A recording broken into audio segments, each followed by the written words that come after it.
Chapter 877. There were guards patrolling the town. Dean easily avoided the patrols of the guards and sneaked back to a simple-looking hotel. There was a green frog pattern painted on the signboard of the hotel. It was quite childlike. Back in the room, he saw Aisha sitting quietly at the table, like a virtuous wife waiting for her husband to return. There was a trace of warmth in Dean's heart. He went back to Aisha and whispered to her that he was going out tonight. After that, he helped Aisha wash her teeth and face. He carried her to the bed and let her lie down to sleep. Although Aisha didn't need to sleep and he had never seen her close her eyes, he still hoped that she could rest like a normal person. After taking care of Aisha, Dean lit the oil lamp and sat at the table. He looked at his right arm. His mood was a bit complicated. He didn't know whether he could get the magic mark of the supplicant or not, but he couldn't delay his right arm any longer. He saw that the gold in his right arm had dyed his shoulder. In a day or two, it was estimated that it would flow into his body. At that time, the threat of the golden sarcoma might come back. I'll cut off my arm and start over again. I don't know if I can get the magic mark of the supplicant here. Dean's eyes flashed. To get the magic mark of the supplicant, he had to rob at least 4 more territories and let them buy it for him. However, 5 lords bought the magic mark of the supplicant in a row. Most likely, it would attract the attention of the temple. There should be no lack of masters in the temple. He pinched the bridge of his nose and sighed softly.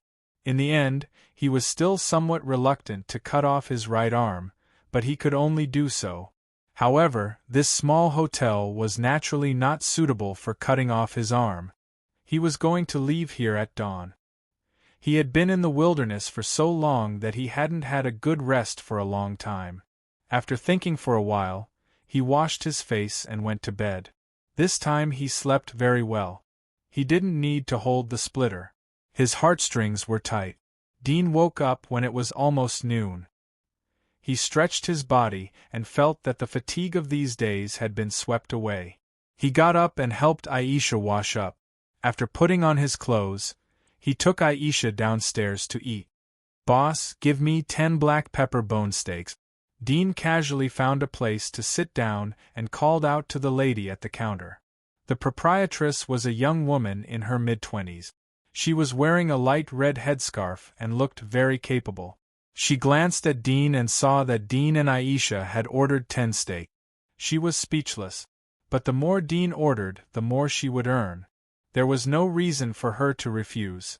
Moreover, Dean and Aisha's clothes were expensive. They were not poor people. She responded and turned to report to the kitchen in the back hall. After a while, a 12-year-old girl came over with 2 fragrant black pepper bone steaks. This was one of the more expensive dishes in their restaurant. Although the little girl looked tender, she was very well developed. Her chest was bulging and exuded a youthful and tender atmosphere. She didn't lose to a 15-year-old girl. Dean took a look and took the steak. He secretly sighed in his heart. The people here did have the ability to marry early. With this speed of development, a 12-year-old girl could be a mother at the age of 12 or 13. In the slums of Sylvia, 12-year-old girls had children everywhere. Not only did they have children, but they also had to shoulder the task of earning money for the family. All of them matured very early.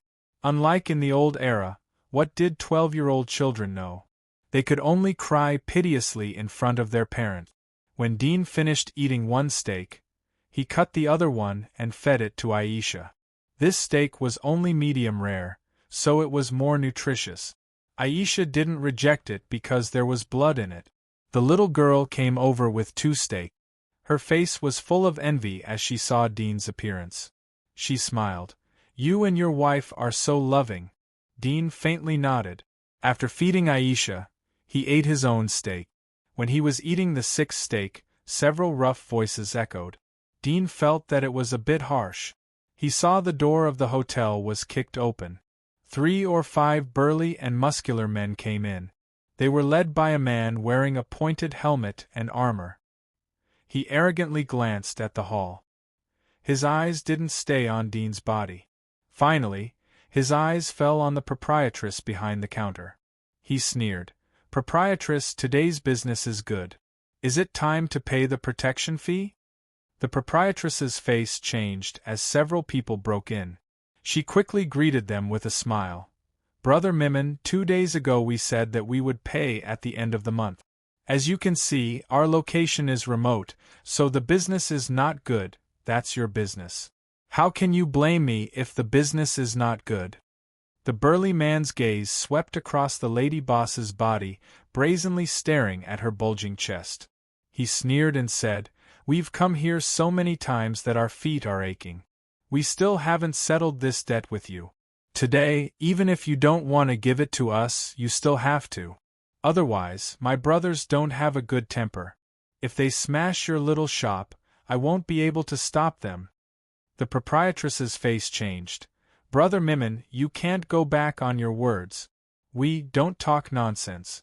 I don't believe that you have no money." Mimon impatiently said, "We really have no money." The little girl who was serving Dean said in an angry tone, "We have just paid the rent and the Lord's tax. We don't have any money to pay you. We don't have anything to eat." "Nothing to eat? What are they eating?" Mi Meng glared at her coldly, and her eyes turned to the little girl. She looked her up and down, and the corners of her mouth curled up slightly. She said, "If you really can't take out the money, that's fine too. Little sister, accompany a few of my brothers to vent their desires tonight, and we'll forget about this matter for now." The little girl's face turned pale as she heard his words. She quickly hid behind the proprietress. The lady boss protected her with one hand and squeezed out a smile at him, saying, "Big brother Mi Meng, the child is not sensible, please don't mind her, it's just that we really can't take out the money, these are sold to our customers to eat, how can we bear to give it to ourselves? It's not like you don't know, doing our business we don't earn much money, we can barely make ends meet. Brother, this woman doesn't listen to good words. I think we should teach them a lesson." A man with a scar on his face said. "Lady boss, look, my brother is getting impatient from waiting." Mimon chuckled. Before he could finish speaking, a whistling sound suddenly rang out, and then a silver light flashed before his eyes and nailed itself to the wooden pillar at the side. It was a table knife. Mi Meng was startled. She turned her head and saw that there was only one table where people were still eating. The customers at the other tables had already left when they saw that something was wrong. They went upstairs to pack up and leave. Dean continued to cut the steak with the knife in Heisha's plate. He said in an indifferent tone, "Go away. Don't make noise here." Mimon raised his eyebrows. "Oh? Hero saving beauty? I am talking here. What does it have to do with you? You are a guest here. I advise you not to show off too much. Do you like this widow? I see that your female companion has a good figure.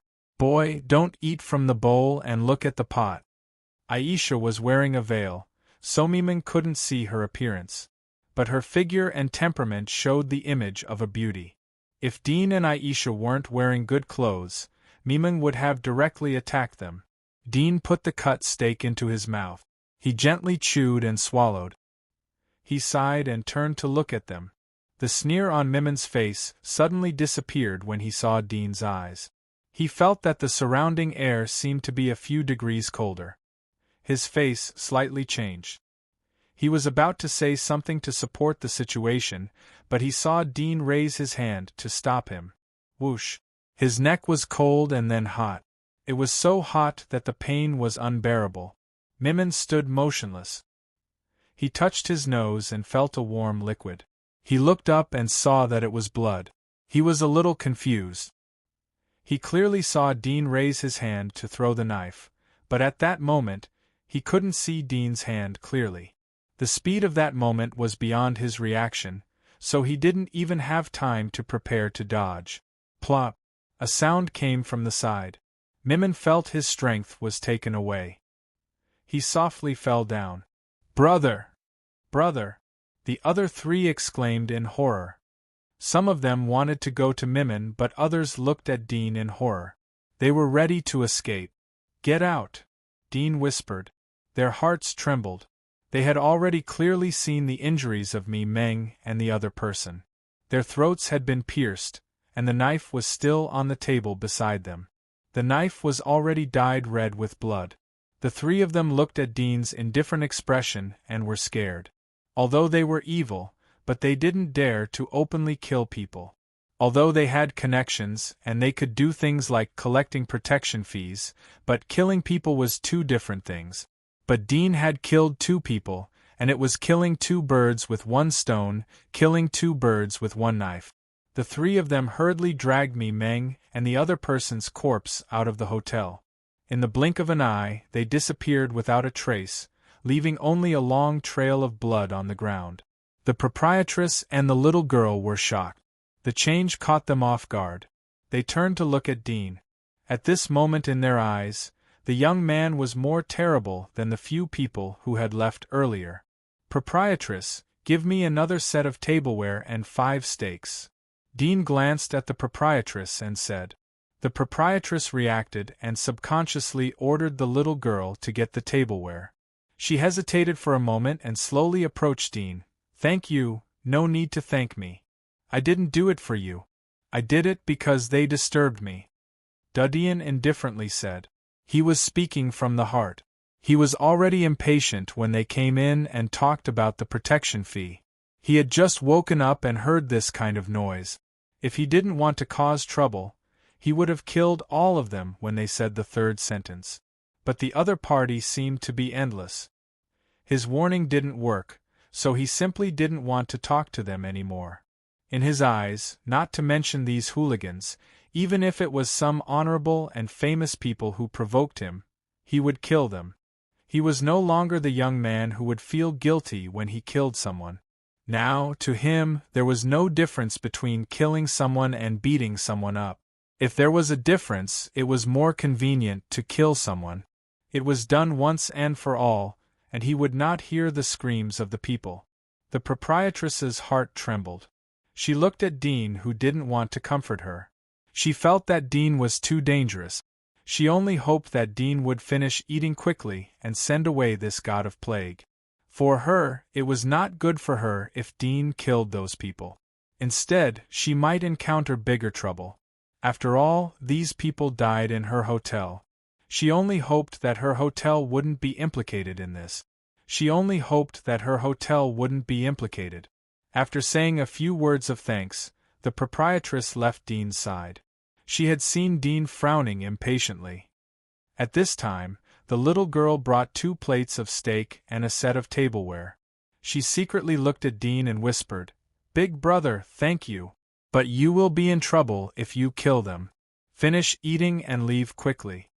After that, he turned to look at the proprietress at the counter.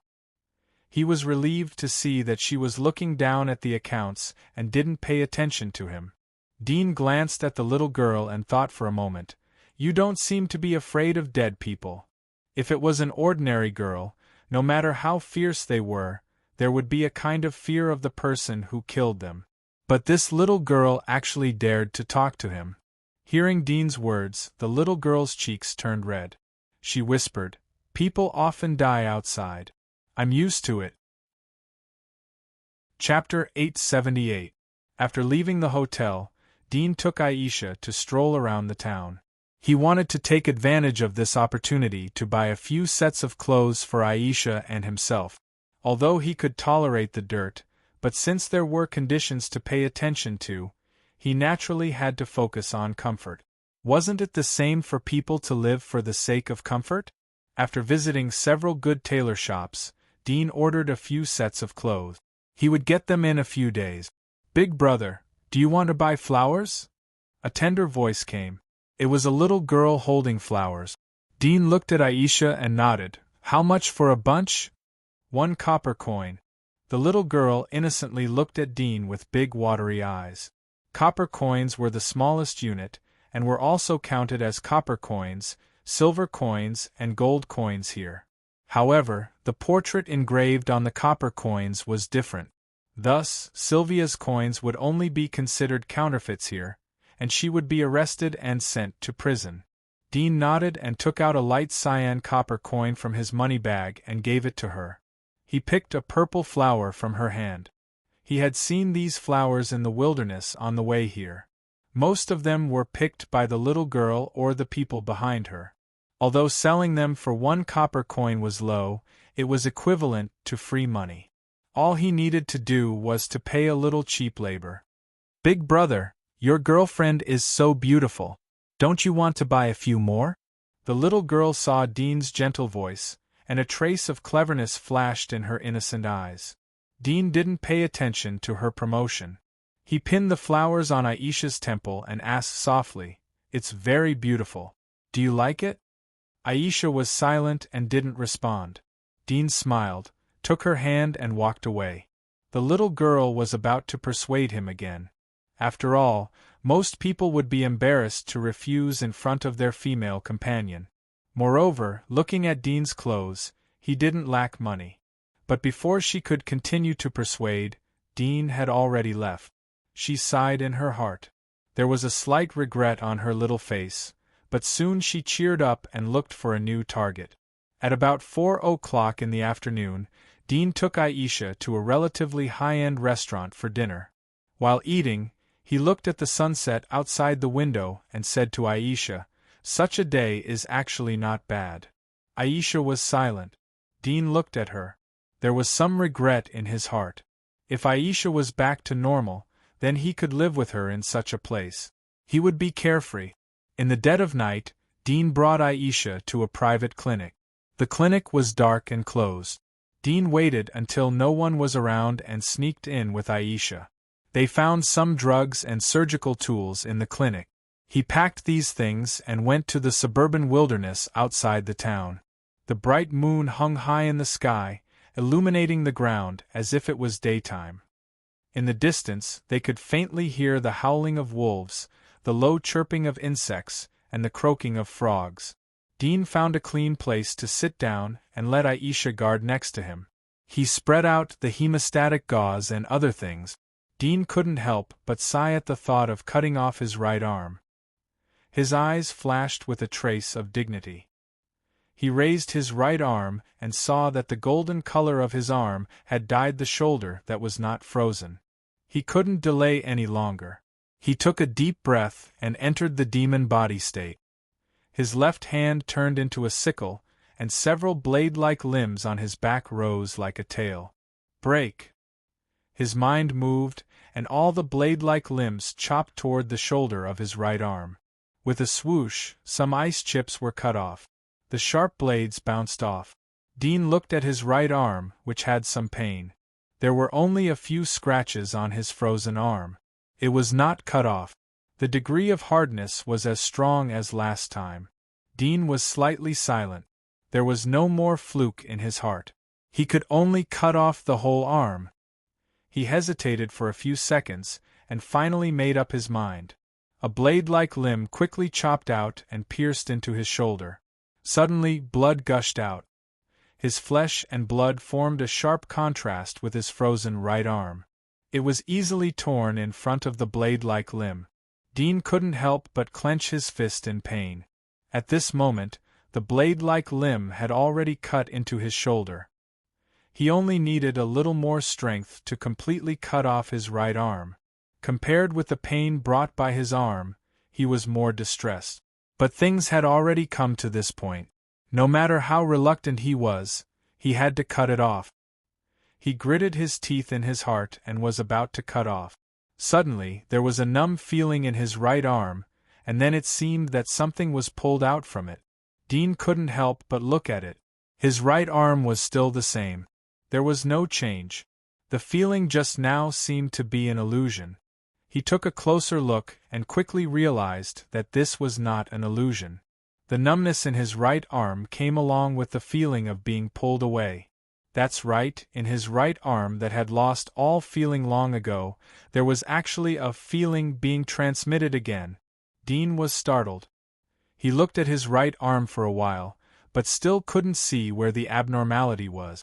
But he had confirmed that his right arm had indeed regained feeling. But the feeling was still relatively numb. There was still no reaction on the surface of the arm. But if there was a tingling inside, he could feel one or two. He felt bitter in his heart. When his right arm was about to be cut off, his right arm had regained some feeling, which made him feel ironic. When he was ready to continue to exert force, suddenly, a familiar feeling of crawling came from his body. This made Dean suddenly shocked. He used his X-ray vision to the extreme and quickly looked at the crawling place. He was dumbfounded at first glance. Under his right ribs, there was a fur ball with fur all over its body that looked like sharp blades. It was crawling slowly. This thing was about the size of a fingernail. Its body was mainly black, but a few of its sharp blades were glowing with gold. When did such a thing grow in his body? Dean's hair stood up and his scalp was numb. He waved the sharp blade to cut his chest and stabbed the furball-like little thing. The little thing seemed to feel the threat.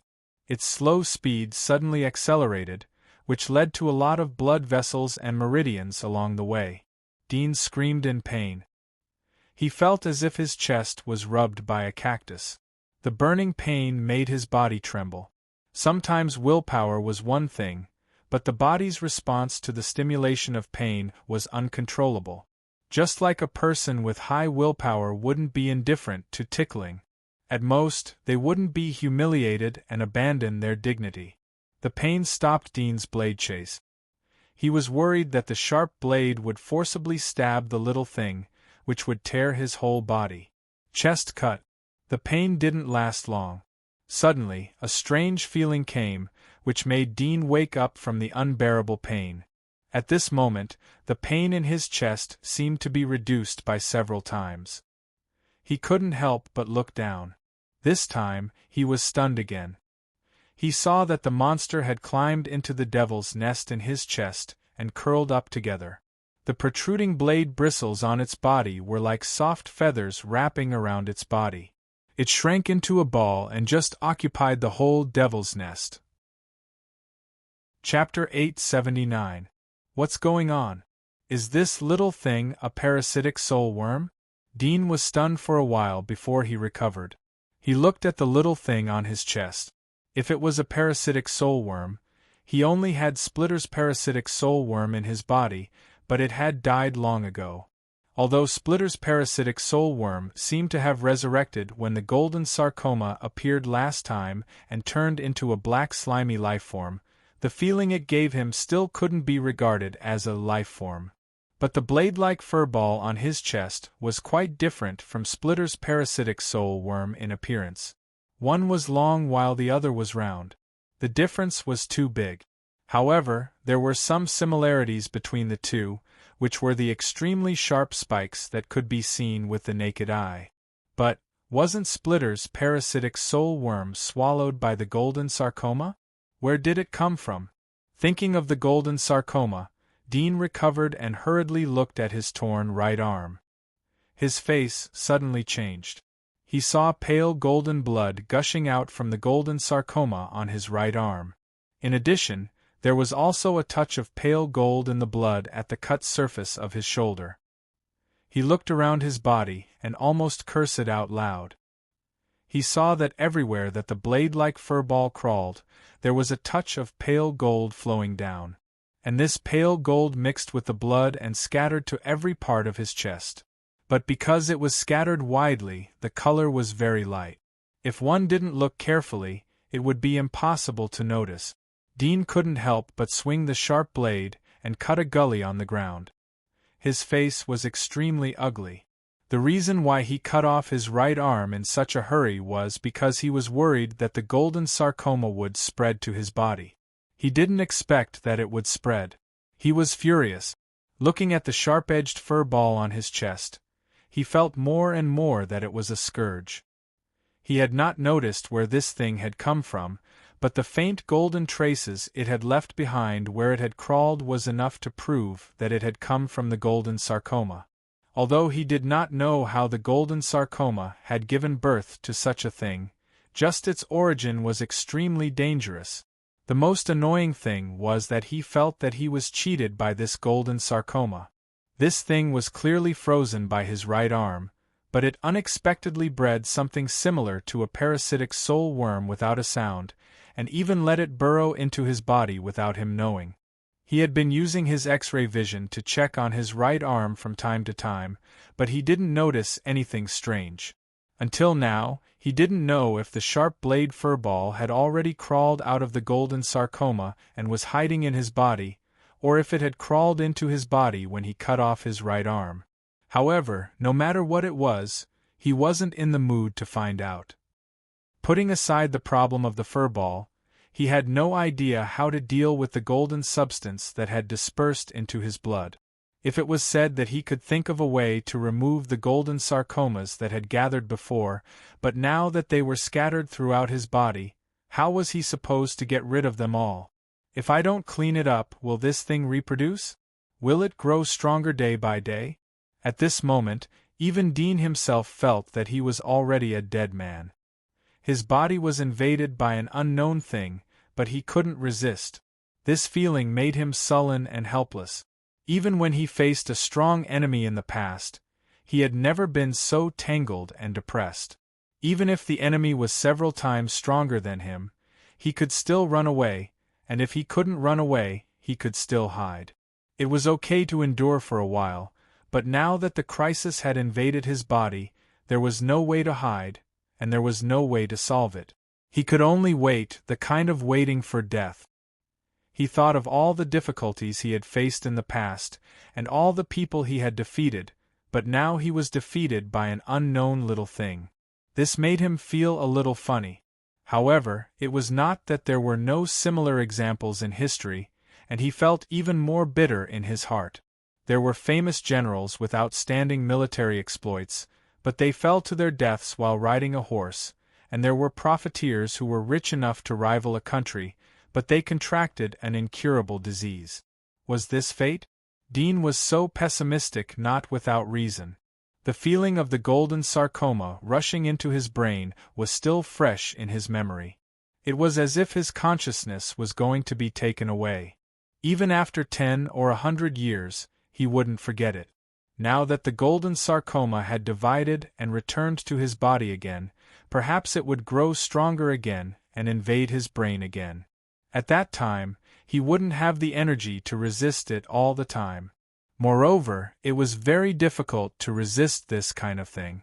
Once it mixed into his blood, he wouldn't be able to stop it even if he wanted to. After all, he couldn't stop the blood supply to his brain. If he did that, he would be brain dead in less than a quarter of an hour. After being depressed for a long time, the pain in his right shoulder brought Dean back to his senses again. He remembered that his right arm was torn, but it was not completely cut off. The wound was horrible, and he didn't have time to bandage it. He smiled bitterly and looked at his right arm.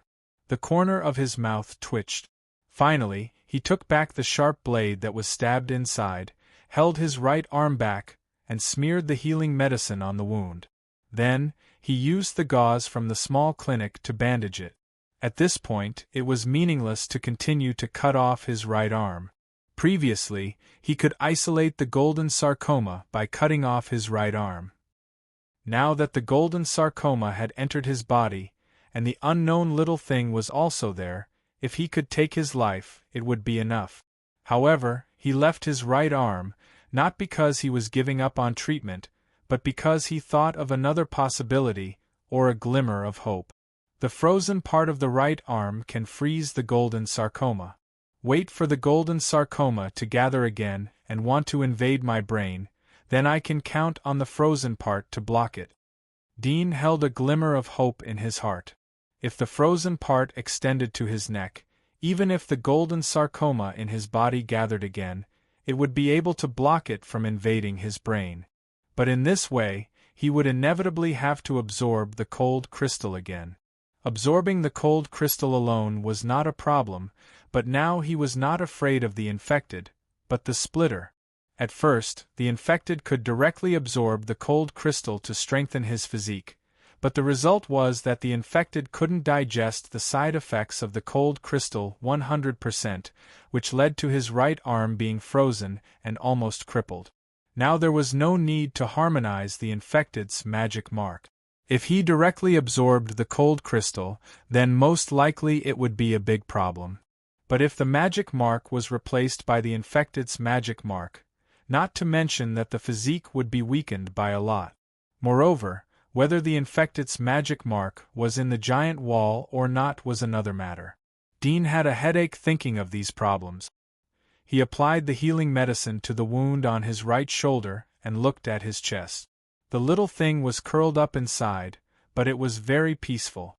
He reached out and touched the soft skin, but it was very stiff.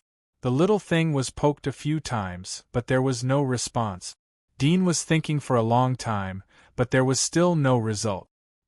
He sighed in his heart and was about to get up. But he saw his reflection in the moonlight. There were a few sharp blades swaying behind him. He was startled for a moment, but then remembered that he was still in the state of the splitter. In other words, his magic mark was not invalid. But the little thing was obviously occupying his chest, so how could there be no response? There was a trace of doubt in his eyes. He thought for a moment, then untied the demonic body. He held the splitter and entered the demonic body again. The sword melted and covered his whole body. This time Dean saw the little thing tremble slightly when the sword melted. After a moment, his demonic body stabilized.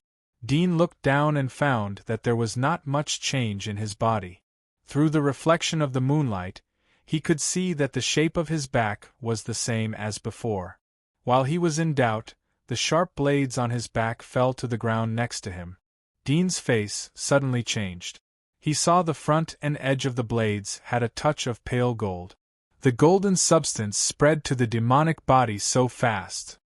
Dean was shocked. The speed of the spread was too fast. He was not aware of it. Moreover, the golden substance could spread to the sharp blades on his back. It meant that it could invade his brain effortlessly. His heart was cold as he thought of this. At this moment, his brain was still in a state of blood supply. The golden substance that was wandering in his body was mixed with a very small part of the blood and passed into his brain. He couldn't detect it at all. After all, X-ray vision didn't mean that he could see microorganisms. Dean was stiff for a moment, but slowly recovered. He looked at the pale gold substance that was spreading around his body. He asked himself in his heart, "Is this thing so smart? Does it know how to lurk and use wolf tactics?" After all, this thing was just something similar to a bacterium. At the very most, it was just a parasite. How could it have such a brilliant and cunning mind? His heart was a little comforted as he thought of this. In any case, he didn't feel anything strange. Speaking of the strangeness, his heart moved, and he quickly felt his body. He could only feel very limited by just looking at it without moving. He looked for a while, and then began to run in place. Generally, a serious illness could not exercise, and would attack when exercising. Dean also wanted to see if there would be any symptoms in his body when he exercised strenuously, so that he would not be caught off guard during a fight. Chapter 880. Boom, boom, boom. Dean's figure flew forward like a lightning. He was so fast that he was shocked. He hurriedly stomped the ground and made a few deep pits before he stopped. He almost hit a tree 100 meters away. Although the tree would be injured if he collided with it, but he would also look embarrassed. Dean stopped in front of the tree in shock, looking back at the short distance of 100 meters he had sprinted. The deep pits and footprints on the ground were still clearly visible. He was stunned, and a trace of shock flashed in his eyes. Too fast. So fast that he couldn't adapt to it.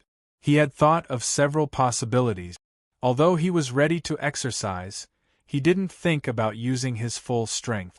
But even so, the previous speed was faster than his full sprint speed. It was like a child who suddenly got the body of an adult. He couldn't control his own strength. Dean had experienced this kind of explosive change before. For example, when he got the magic mark for the first time and when he replaced it with the magic mark of Splitter. But now he was a master. His control over his strength was not the same as before. Even if his strength suddenly increased by 1 or 2 times, he wouldn't be so flustered. But the previous speed was faster than his full sprint speed. He was so scared that he had to stop and fall. Dean was surprised as he looked at his own body. He swung the sharp blade on his back and gently swung it towards the ground. Whoosh! The blade cut into the ground like a sharp knife. The gravel and grass were all cut off. Dean tried his strength again. At this time, he could clearly feel the changes in his body. The most intuitive feeling was that his vision was clearer than before. Previously, he could only see the outline of a shadow in the distance. But now, the outline of the shadow clearly emerged in his line of sight. It was a small mountain forest. After a few minutes, Dean stopped the experiment and returned to the original place. There was still a bit of disbelief in his eyes. Whether it was the basic values of strength, speed, or vision, he had improved. Moreover, it wasn't just 1 or 2 times, but 4 or 5 times. What was the concept of 4 or 5 times the basic values? If his current enemy was his previous self, he could easily kill him in an instant. Yes, it was instant kill. It had to be known that he had once been a ruler, and he had the Splitter's magic marks. He was considered one of the stronger rulers, but now, he could instantly kill his previous self. Just his explosive speed alone had already surpassed the reaction speed of his nerve. Coupled with the sharpness of Splitter, it was not difficult to kill him in one strike. For Dean, who had magic marks of the Splitter, the most important basic value was not strength, but speed. As long as he could get close enough to launch an attack first, the one who would die would be the others. This was the strength of the Splitter, invincible in close combat.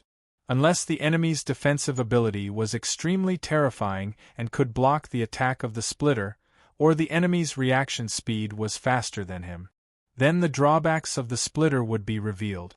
For these 2 kinds of enemies, he would only be sending food to the table. With the weak defense of the Splitter, he could not kill the enemy, but he could be killed by the enemy. However, it was difficult for the other magic marks to have such an effect. Even the dragon could resist a single blow from Dudian.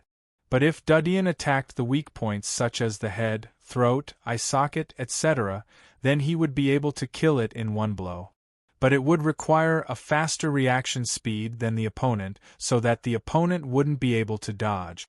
However, with the current physical fitness, Dean felt that the ordinary rulers were basically not his opponent. Because of this, he felt that it was unbelievable. Above the rulers was the legendary abyss. Although he had seen an abyss in the wilderness before, and the other party might even be an abyss team, but for him, the abyss was still an unreachable existence. It was only a step away, but it was like a moat. The key reason for this feeling was that the method to become an abyss was too harsh and too mysterious. Even if he turned over the secrets of Sylvia, he couldn't find the specific method. But now, his strength was standing among the rulers. Although he couldn't say that he could kill all the rulers, but he knew that most of the rulers were not his opponent. Of course, most of the rulers were included in the scope of the entire kingdom of God. After all, there was a legendary magic mark like the supplicant in the giant wall. It was hard to guarantee that there wouldn't be other legendary magic marks in other giant walls. Sometimes strength didn't mean that you could kill all the low-level rulers. The most common example was the poisonous magic mark.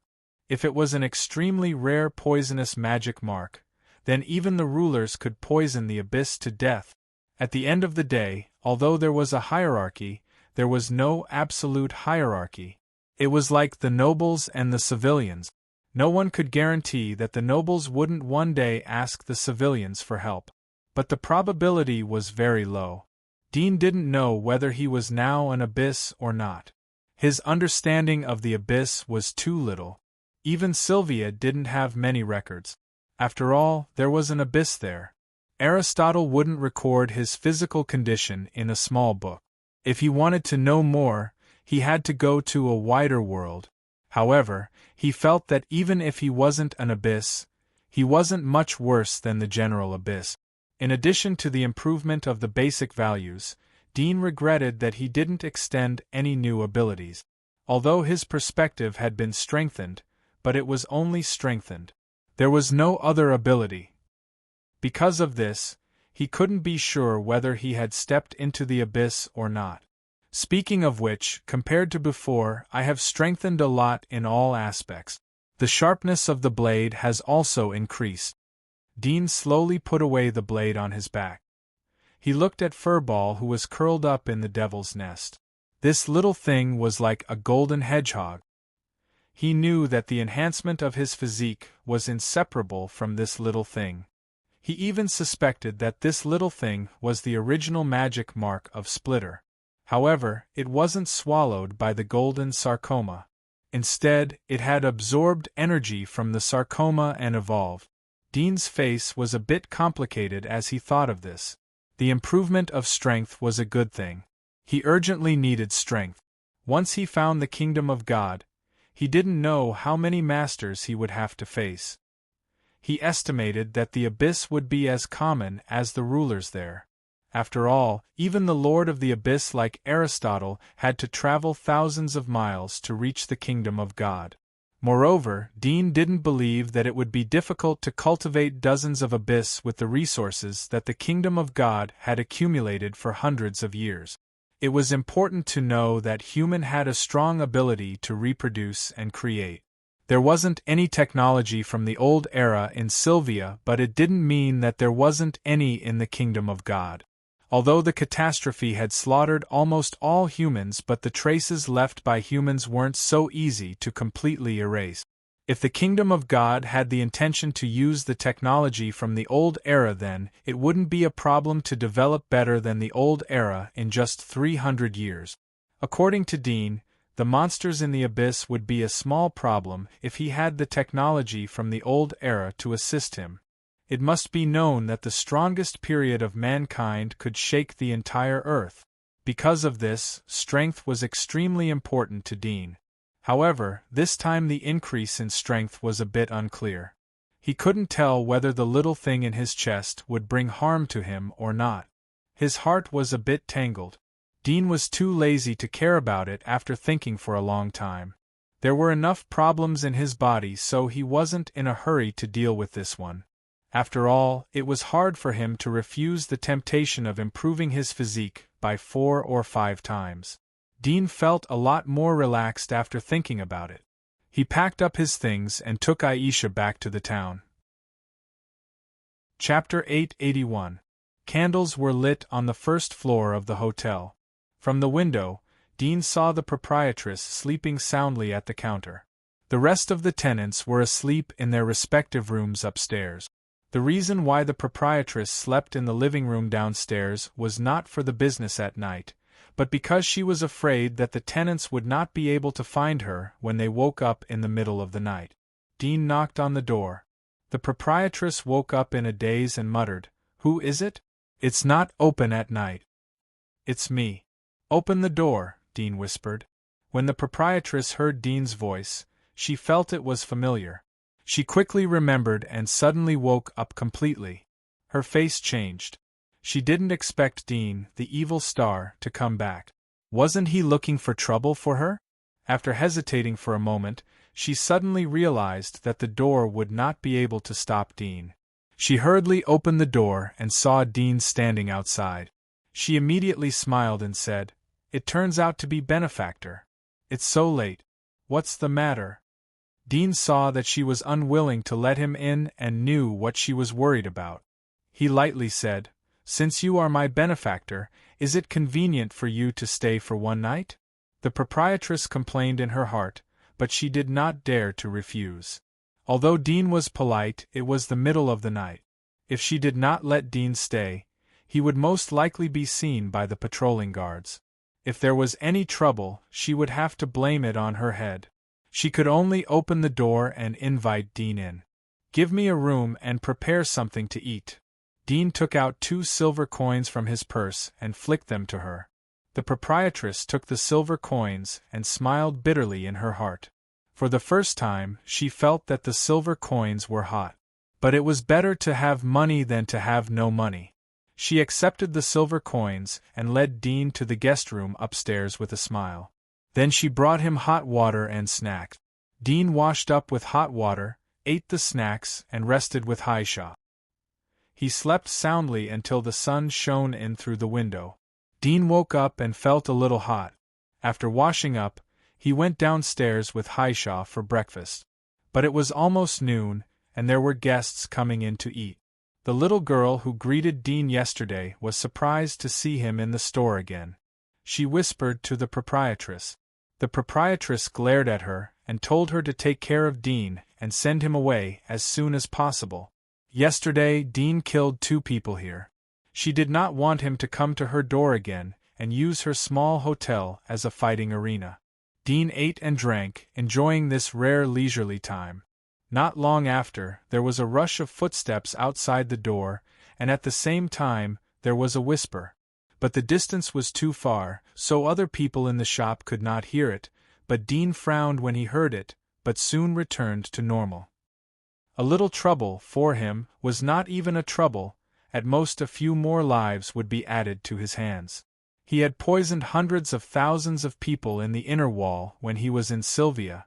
It wasn't a problem to kill millions of people if the army and the big shots didn't deal with this matter properly. Now he didn't care about killing people. Not to mention that these people weren't good people. Although they didn't deserve to die, but he didn't feel the slightest burden in his heart. Sure enough, after a few minutes, the hotel door was kicked open. 4 or 5 figures rushed in. The sunlight shone from behind them. Everyone looked at them and felt dazzled. "Who is the boss?" the young man shouted. Everyone saw that the young man had one eye. He was wearing a black eye patch. There was a bit of murderous aura around him. He looked like a fierce person. The proprietress behind the counter was shocked. She immediately saw the helpers behind the man. There were faces that she had seen yesterday. Her heart skipped a beat as she secretly complained. She secretly glanced at Dudien's direction and quickly walked over to those people. Dean was still eating and drinking as the proprietress walked towards them. He was not in a hurry. If it was too noisy, he didn't mind fighting again. Although he knew that it would happen sooner or later, but he felt that it was necessary to give these people a little chance. At this moment, a weak voice came from the side. "Sir, you should run away. They are not to be trifled with." Dean looked at the little girl who tried to persuade him yesterday. Her eyes were full of anxiety. It didn't seem to be a disguise. Dean looked at her and then at the proprietress who was trying to persuade the one-eyed youth. He sighed softly in his heart. "Don't worry. Continue to serve your dishes. By the way, bring me 2 sets of tableware." The little girl's eyes widened. Yesterday's tableware was used to kill people. Did Dean want to kill again? She didn't dare to ask. Her heart trembled and she retreated. After Dean finished eating, he saw the proprietress was looking at him. Then the one-eyed youth also looked over. He knew that the matter had come. He played with the knife in his hand and was ready to fight. At this moment, there was a sudden sound of hooves outside. There was more than one horse. Dean's eyes moved slightly as he looked up. The sound of hooves stopped in front of the hotel. The one-eyed youth who was ready to come forward to find trouble with Dean raised his eyebrows. He was not in a hurry to fight. He turned his head and saw several knights in silver armor lifting the curtain and coming in. Their eyes swept over the pub. They completely ignored the one-eyed youth and the others in front of them. They looked at the proprietress wearing a headscarf. "Are you the proprietress?" The one who asked the question was a middle-aged knight. He was very accurate in looking at people. From the way the proprietress dressed, he roughly judged that she was one of the people here. The proprietress was surprised. Her face changed. She quickly put on a smile and said, "Sirs, I am the proprietress here. Would you like to stay or eat?" The middle-aged knight waited for her to come forward and whispered, "Is there a lord called Dean living here?" "Dean?" The proprietress froze for a moment. She couldn't help but look at Dean, who was not far away. Dean knew that the middle-aged knight should be the person sent by the lord. He immediately glanced at the middle-aged knight. The middle-aged knight followed the gaze of the proprietress. He saw Dean calmly glance at him.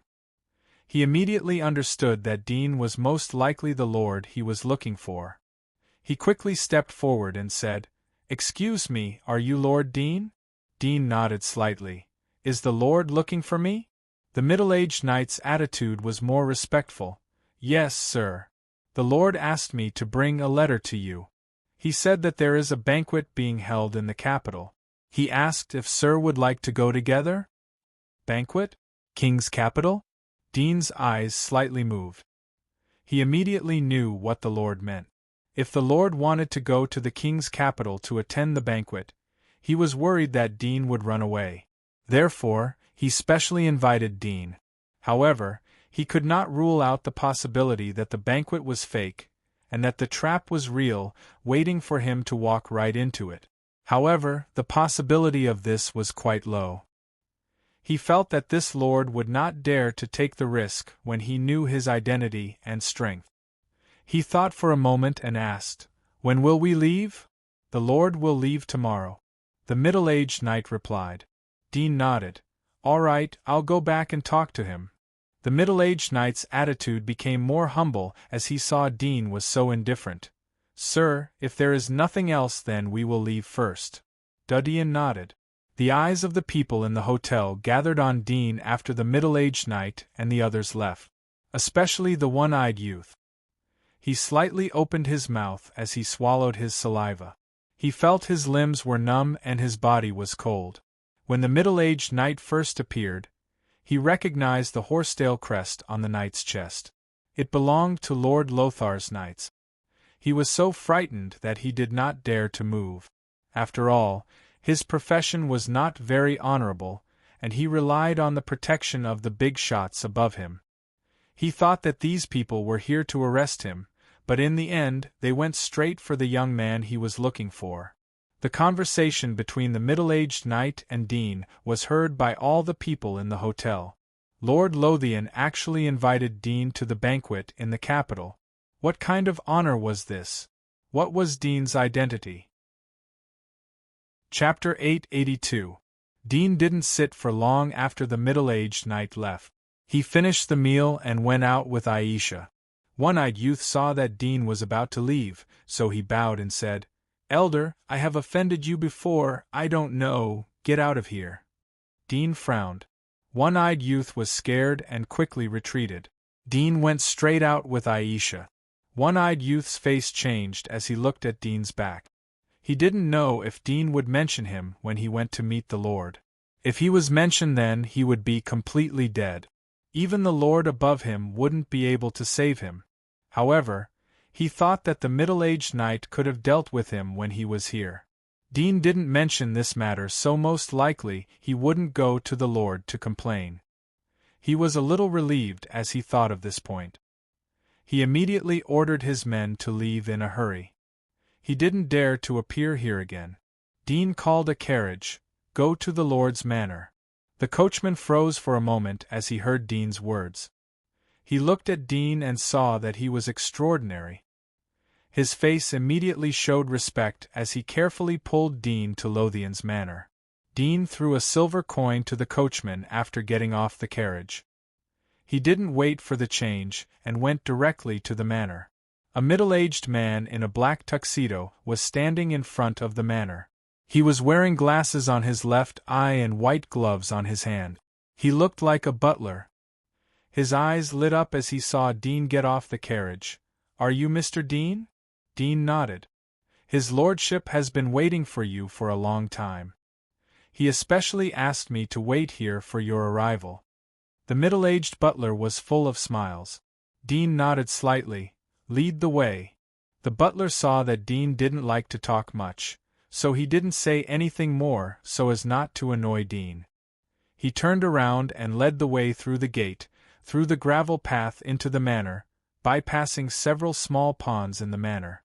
The water in the ponds kept gushing, and the gardeners were diligently trimming the grass. Occasionally, a maid carrying a teapot shuttled back and forth. Dean secretly sighed in his heart. Although Lozic was nothing, but his life was more carefree than Dudien's. However, he also knew that although Loxic was not worth mentioning in his eyes, in the villages and towns under his rule, Loxic was more important than the sky. He was an incomparably honorable big shot, and it was only natural for him to live in this luxurious and beautiful place. The middle-aged butler slowly pushed the door of the castle in front of the manor. There was a magnificent hall with crystal chandelier. Compared to the town, it was like a palace with mountains of gold and silver. The middle-aged butler slightly leaned to the side to invite Dean. At the same time, he glanced at Dean's reaction, but he saw that Dean simply glanced at him without any change in his expression.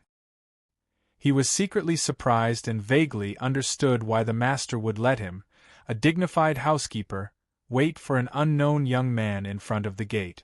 It seemed that the latter's identity was more distinguished than he had imagined. Although Lothian was the ruler of this territory and had the highest status, he didn't rule out the visits from other places.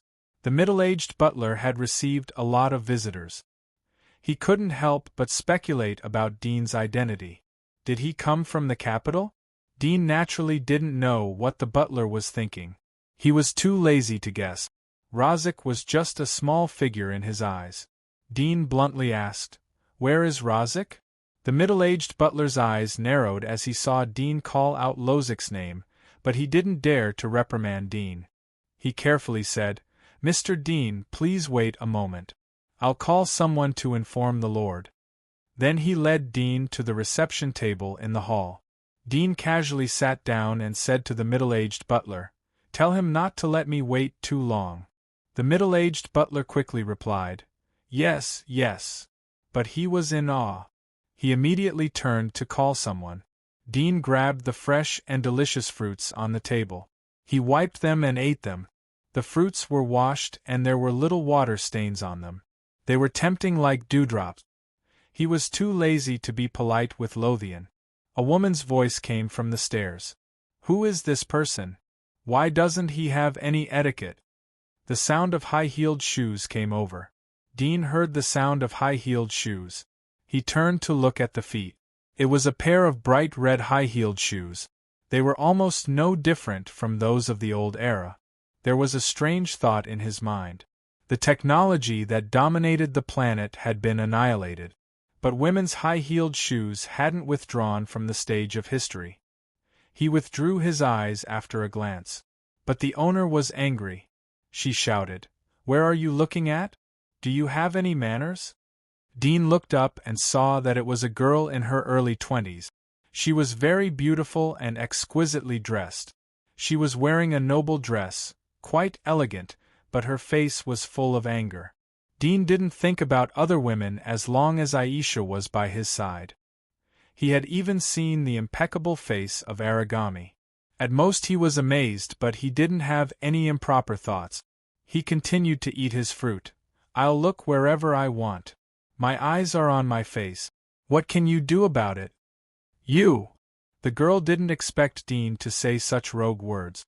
She was so angry that her face turned red. "Who are you? Why are you sitting in my living room? Who invited you here? Get out." "Your father invited me." Dean looked at her. Although he was murderous, but he wasn't serious with a second-generation girl. He smiled. "The person who will go out will be you. Do you believe me?" Luosini was surprised. Took her a long time to react. Your father was referring to her father. She had been with her father since childhood.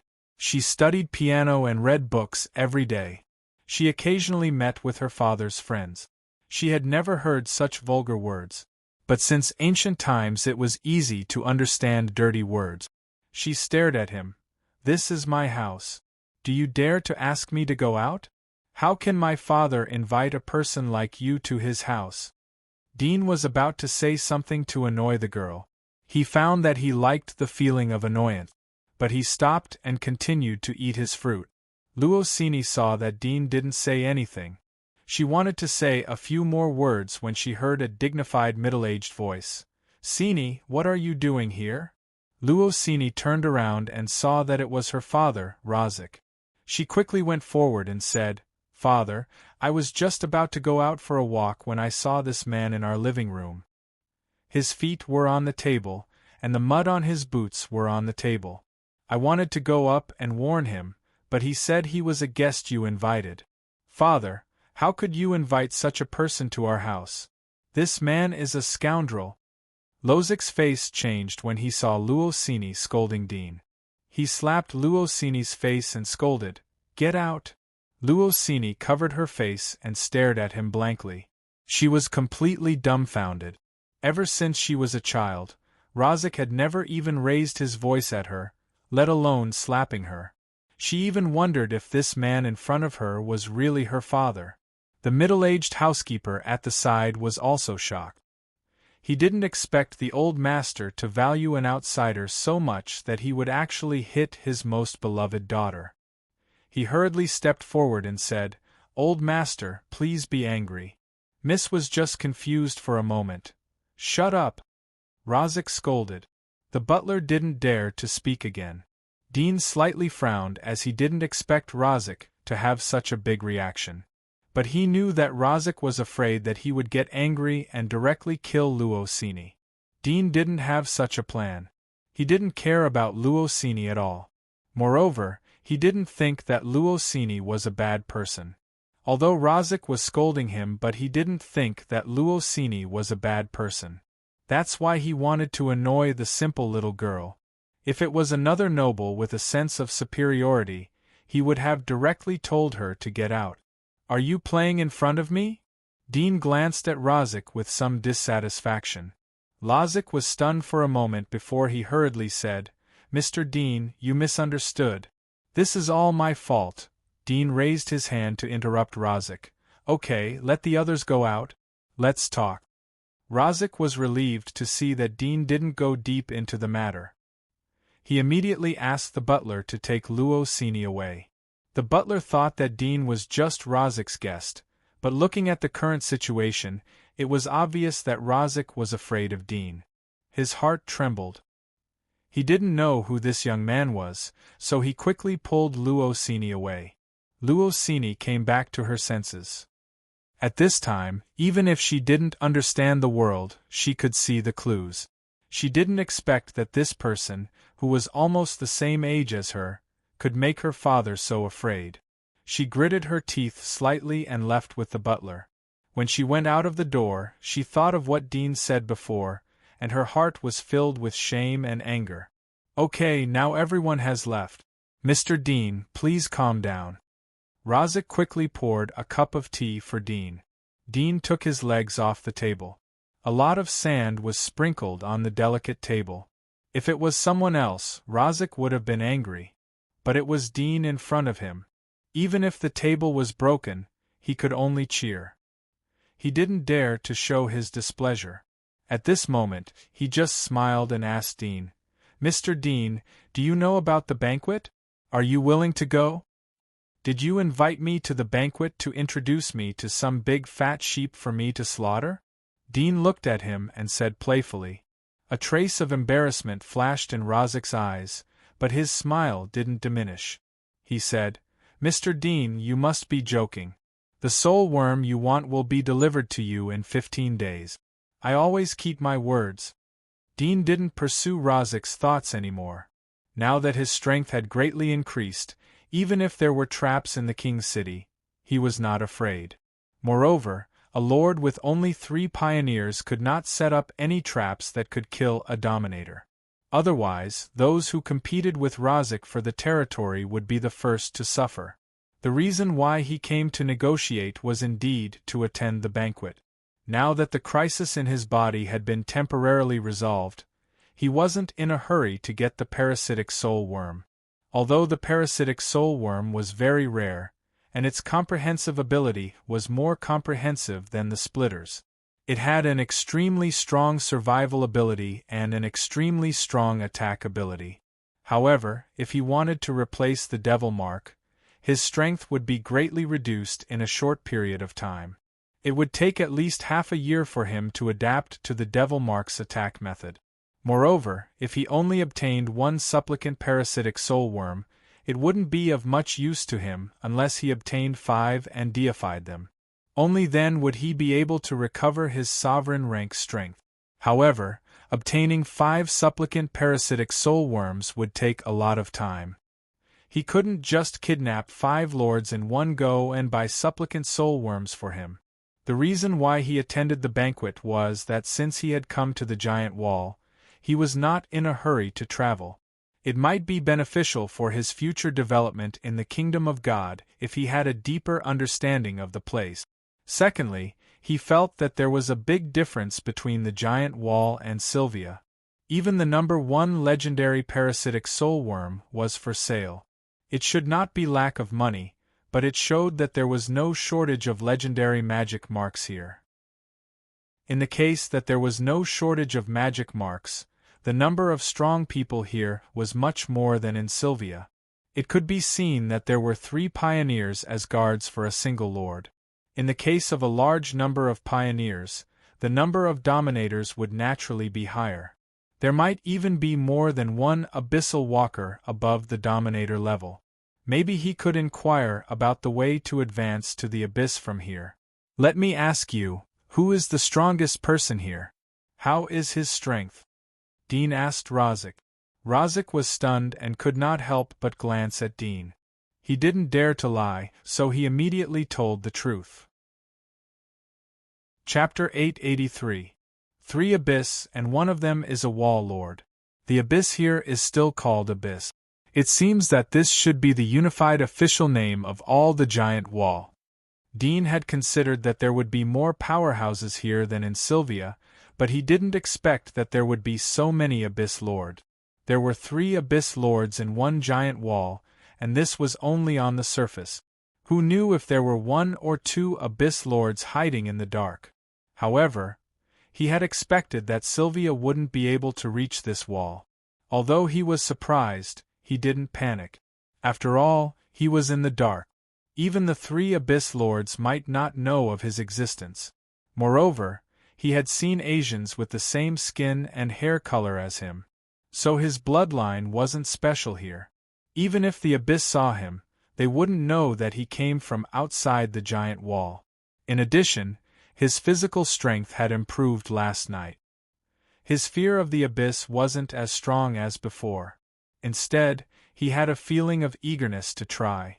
He wanted to see how big the gap was between him and the real Abyss. However, he restrained this impulse. After all, he had never fought against the Abyss. He wasn't sure how big the gap was. Since we can buy parasitic soul worms, why didn't the other great lords cultivate a few demon generals or come out from the Abyss? Dean asked Lozek. Lozek saw that Dean's expression didn't change much when he heard about the 3 Abyss Lords. He was even more afraid in his heart. He smiled bitterly. Elder, it's okay for the great lords to cultivate demon generals, but it's difficult to cultivate the Abyss. It doesn't matter how much money they have. Why? Dean's face showed some interest as he saw the key point. Lozek was startled. He didn't expect Dean to ask such a question. He immediately understood and was a little relieved. He had roughly figured out the details of Dean's strength. Lower than the Abyss, higher than the 10,000 people. Most of them were at the Dominator level. Here, the Dominator was called the Dominator. In the inner wasteland, they were called Demon Generals. If Dean knew Lozek's thoughts, he would praise him for his accurate guess. Lozek had to deal with a lot of things as a lord of more than 10 villages and towns. Moreover, Dean didn't deliberately hide it, so it wasn't difficult for Lozek to guess. The reason why Lozek thought that Dean was a dominator and not a general was because Dean had killed his personal guards with ease. It wasn't something a general could do. Lozek wasn't so scared after guessing Dean's general level. Although the ruler was a high existence for him, but he wasn't an invincible person. Lozek's expression didn't change.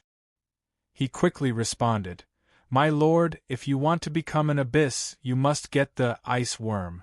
This thing is not sold in the temple. It is rare outside the giant wall. So you can only rely on luck to become an abyss." Extreme ice worm? Dudian was surprised. He didn't expect that the method to enter the abyss would be so easy to come out from the mouth of a little lord like Lozic. This was a secret that couldn't be found in Sylvia. But here he was able to find it easily. What is an extreme ice worm? What does it have to do with becoming an abyss? Dudian immediately asked. He didn't care about exposing his strength. Lozic knew that his previous guess was right when he saw Dudian was so concerned. He smiled and responded. It is said that the extreme ice worm is an extremely rare soul worm. It is the ancestor of all parasitic soul worms. If you want to become an abyss, you must get the extreme ice worm. Dudian slightly frowned. This name was a bit strange. Since it was the ancestor of all parasitic soul worms, why didn't it be called ancestor worm or source worm? Instead, it was called extreme ice worm. Was it named according to its characteristics? What is the ability of the extreme ice worm as a magic mark? Dudian asked. Lozic knew that Dudian hadn't come into contact with this matter. But he didn't dare to hide it. If Dudian didn't trust him and went to other lords to inquire about this matter, it would anger Dudian. It was not worth it. He smiled. Sir, you misunderstood. The extreme ice worm can't be used as a magic mark. It doesn't have any special ability, but it contains extremely pure ice energy. That's why it got this name. Generally, the extreme ice worm is used as an energy material to inject into the magic mark to evolve it to a new level. It will bring about an increase in physique and jump into the abyss realm. Unfortunately, the extreme ice worm is rare in the world. Even the temple doesn't sell it. Dudian couldn't help but be stunned when he heard Lozic's words. The extreme ice worm was known as the ancestor of all parasitic soul worms, but it couldn't be used as a magic mark? It could only be used as an evolution material for magic marks? He was suspicious, but after thinking about it for a while, he felt relieved. He felt that Rozic would not lie to him. It would be strange if the extreme ice worm was the exclusive magic mark of the abyss, because it meant that all the abyss were the magic marks of the extreme ice worm and had the same ability. The mysterious path to the abyss was unexpectedly opened. Dudian thought that the method to enter the abyss was in the hands of a few high-level members of the god's kingdom. He didn't expect that the little lord of the giant wall would know about it. This information was mostly leaked from the temple. If the temple was the Monster Research Institute, then the attitude of the Monster Research Institute in the giant wall was a bit thought-provoking. Are you sure? Dudian stared at Lozic. There was a hint of murderous intent in his eyes. Lozic's face slightly changed. It's absolutely true. If you don't believe me, you can ask other lords. The murderous intent in Dean's eyes converged. I want to know all the information about the ice worm. I want to know where it lives, habits, shape, and so on. Give me everything. Lozic's face turned bitter as he said, My lord, I really don't know about this. I only know a little about the extreme ice worm, and I've already told you about it. I don't care about anything else. This thing has nothing to do with me. Even if it appeared in front of me, I wouldn't dare to take it. Therefore, I don't have a deep understanding of this thing. However, if my lord wants to know, I can go to the divine temple and ask around for you. Moreover, there should be many people asking about this thing, so it wouldn't be too strange. Seeing Dean's expression slowly return to normal, he was relieved in his heart. It seems that it is necessary for me to go to the king's city. Dean muttered to himself. Rozic's eyes flickered, and he hurriedly said, Sir, there are many important people in the royal capital. You can find out whatever you want to know there, and they are absolutely reliable. You might not believe the words of one person here, but there is nothing that cannot be done there as long as you have the money. Dean glanced at him. In that case, I don't have much money. You should bring all your belongings with you. Chapter 884. Dean didn't joke with Rozic. The next day, Rozic exchanged all the rare gems, gold coins, antiques and other valuable items in his vault for royal gold note. he emptied the inventory of all the banks in the territory. There were still a lot of agate, jadeite, famous carvings, and rare antiques left.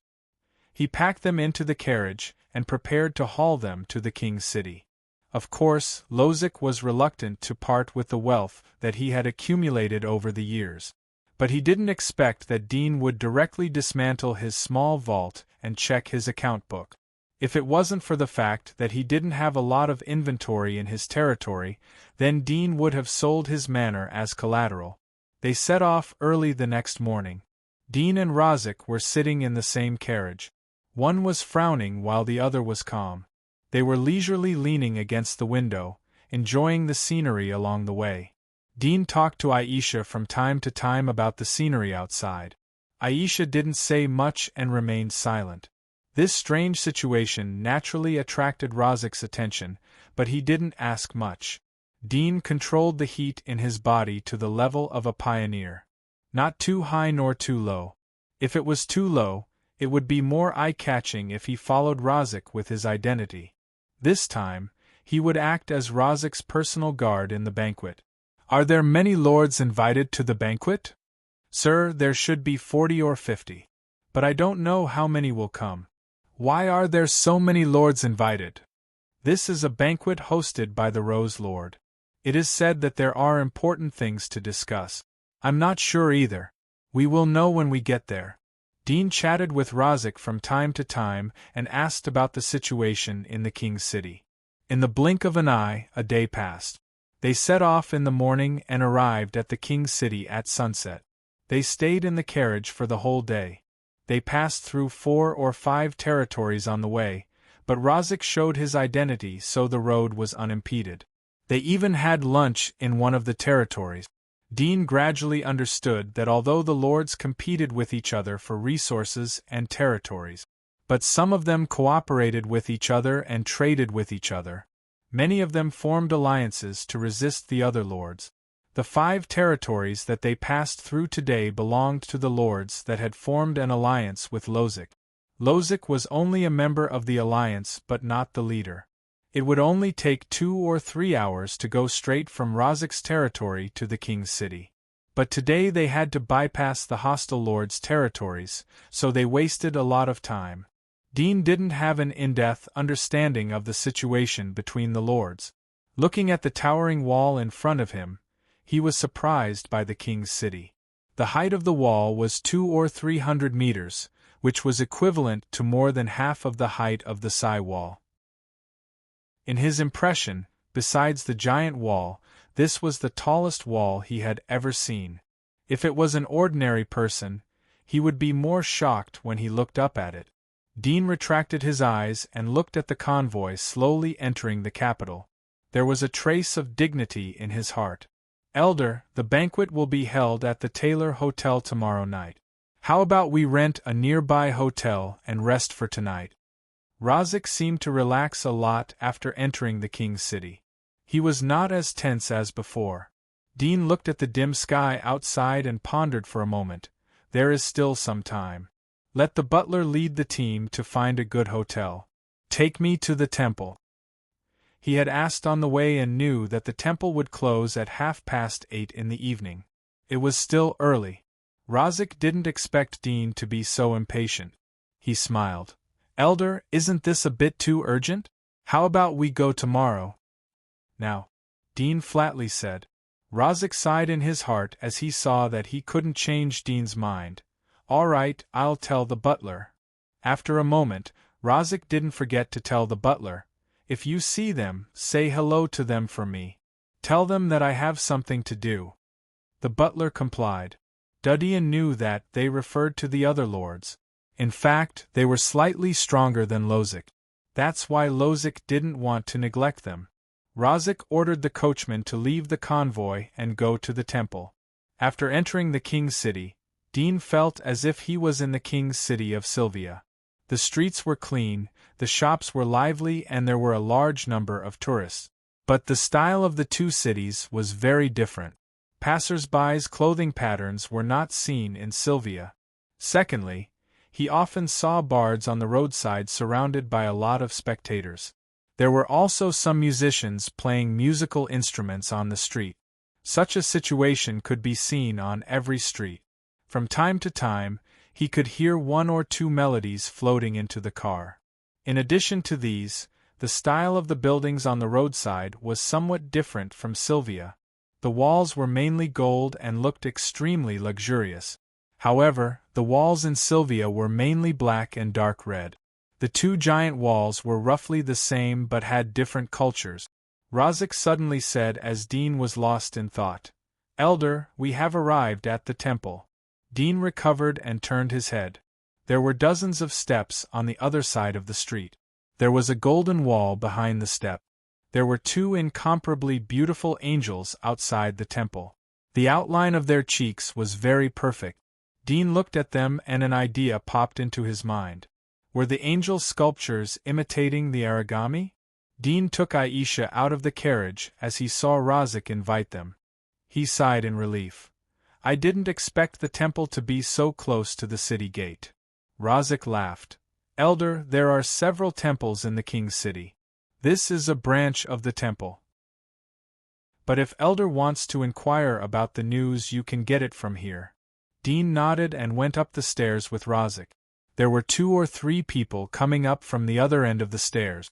They were wearing armor and had extraordinary temperament. It seemed that they had come to the temple for some business. Rozek was not surprised by this. He led Dean to the temple and took the initiative to help Dean push open the revolving door and walk in. The inside of the temple was golden. It was a bit modest to say that the entire temple was made of gold. Dean glanced at it and sighed in his heart. The temple was really rich. There were many people standing in the hall. It was a bit similar to a bank. There were 4 or 5 counters and there was a queue outside. Dean was about to go to the queue when Rozek pulled him. "Elder, let's go to the VIP room and take a rest." Dean raised his eyebrows. Although he looked down on Rozek, the latter was a lord. His status was much higher than that of the average person. Rozek led Dean and Aisha to a room next to the hall. There was a desk in the room. An old man wearing a dark red robe was sitting behind it. He was drinking coffee. He put down the coffee as he saw Rozek and Dean come in. He got up and said, "This is the VIP room. Who are you?" Rozek raised his hand and showed a medal. The pattern on it was the same as the one on the flag in his manner. There was a glimmer of light in the old man's eyes. He nodded and smiled. "Lord Rozek, I've heard a lot about you. Please sit down." Rozek asked Dean and Aisha to sit down. Dean looked around. There was a trace of seriousness in his eyes. Everything here was too similar to the banks of the old era. He thought that the temple was extremely sacred. He didn't expect that it was like an office. Was it intentional or unintentional? One had to know that the Magical Creature Research Institute was behind this temple, and the headquarters of the Magical Creature Research Institute was in the Divine Kingdom. If it was intentional, it meant that the things of the old era had not been completely annihilated, but were in the hands of a few big shots in the Divine Kingdom. The old man was surprised. "The supplicant is on the top of the legendary monster list. It's very expensive. Lord Rozek, are you really going to buy it?" As a person who specialized in serving distinguished guests, the old priest naturally had some understanding of the various feudal lords. Otherwise, he would not have been able to recognize Loxik's name just by looking at his family crest. Although he might not remember Loxik's appearance, he had long since memorized Loxik's name and information. He did not expect that with Loxik's wealth, he would actually intend to buy a supplicant. Could it be that he was preparing to stake everything on a single gamble? When the old grand official thought of the few hostile suzerains that Rozek had to face, his gaze flickered slightly, and he looked at Rozek calmly. "That's what you mean," Rozek said. "Can I buy it?" The old priestess nodded. "You can buy it, but you know the value of the supplicant. Instead of buying the supplicant, it's better to buy other legendary magic marks. Although the supplicant has great potential, it can't be a match for 10 people of the same rank." Moreover, if you want to buy the supplicant, you have to take out your lord's deed and the lord's contract. Razak felt pain in his heart when he heard the old man mention the lord's contract. Buying the supplicant wasn't something that could be bought with money. He also had to share half of the lord's contract and a lot of territory. Once he signed the lord's contract, the area of his territory wouldn't change, but his rights would shrink by half. Eventually, he would be completely replaced by the temple. Dean quietly looked at Razak. He knew the conditions to buy the supplicant. The so-called lord's contract was equivalent to letting the temple invest in Razak's territory. The shares were equivalent to 49%. Although Razak still had the executive and management rights, the temple only needed to use a little trick to easily take over Razak's territory. Therefore, the average small and medium lords were not willing to buy the supplicant and sign such an unequal contract with the temple. Only a great lord with a vast territory and concentrated power would be able to outplay the Temple of Light and not lose his territory to the Temple of Light. The temple relied on selling the magic marks to control the lifeline of all the lords. It could be described as the uncrowned king. I'm willing. Although Razak was psychologically prepared, he still felt a burst of pain and exhaustion after saying these 3 words. After the matter was over, Dean would leave, but Razak had to deal with the rest of the trouble himself. Even if Dean did not deal with him, his future days would not be good. However, he had no choice. He was weak and could only accept it. The old man looked at him and didn't say anything. Then you pay the deposit first. Did you bring the land deed? This is the deposit of 100,000 gold coins. This is the land deed. Razak was prepared. 100,000 gold coins was a thick stack of gold note. It was equivalent to the annual income of his territory. Moreover, this was just the deposit. After the official purchase, he would have to pay another 900,000 gold coins. A supplicant was worth millions of gold coins. It was almost enough to empty Razak's family. The old man didn't say anything as he saw that Razak was ready. He took out the documents from the drawer and helped Razak with the pre-purchase procedures. While going through the formalities, a lot of documents were needed. During this period, the old priest called over several groups of people, including the temple lord of the divine temple, who was present in person as a witness and stamped his fingerprint. The procedures were finally completed after half an hour. The old man exhaled, smiled and said, "Sir, you can go back now and wait. 10 days later, we will inform you of the result by mail."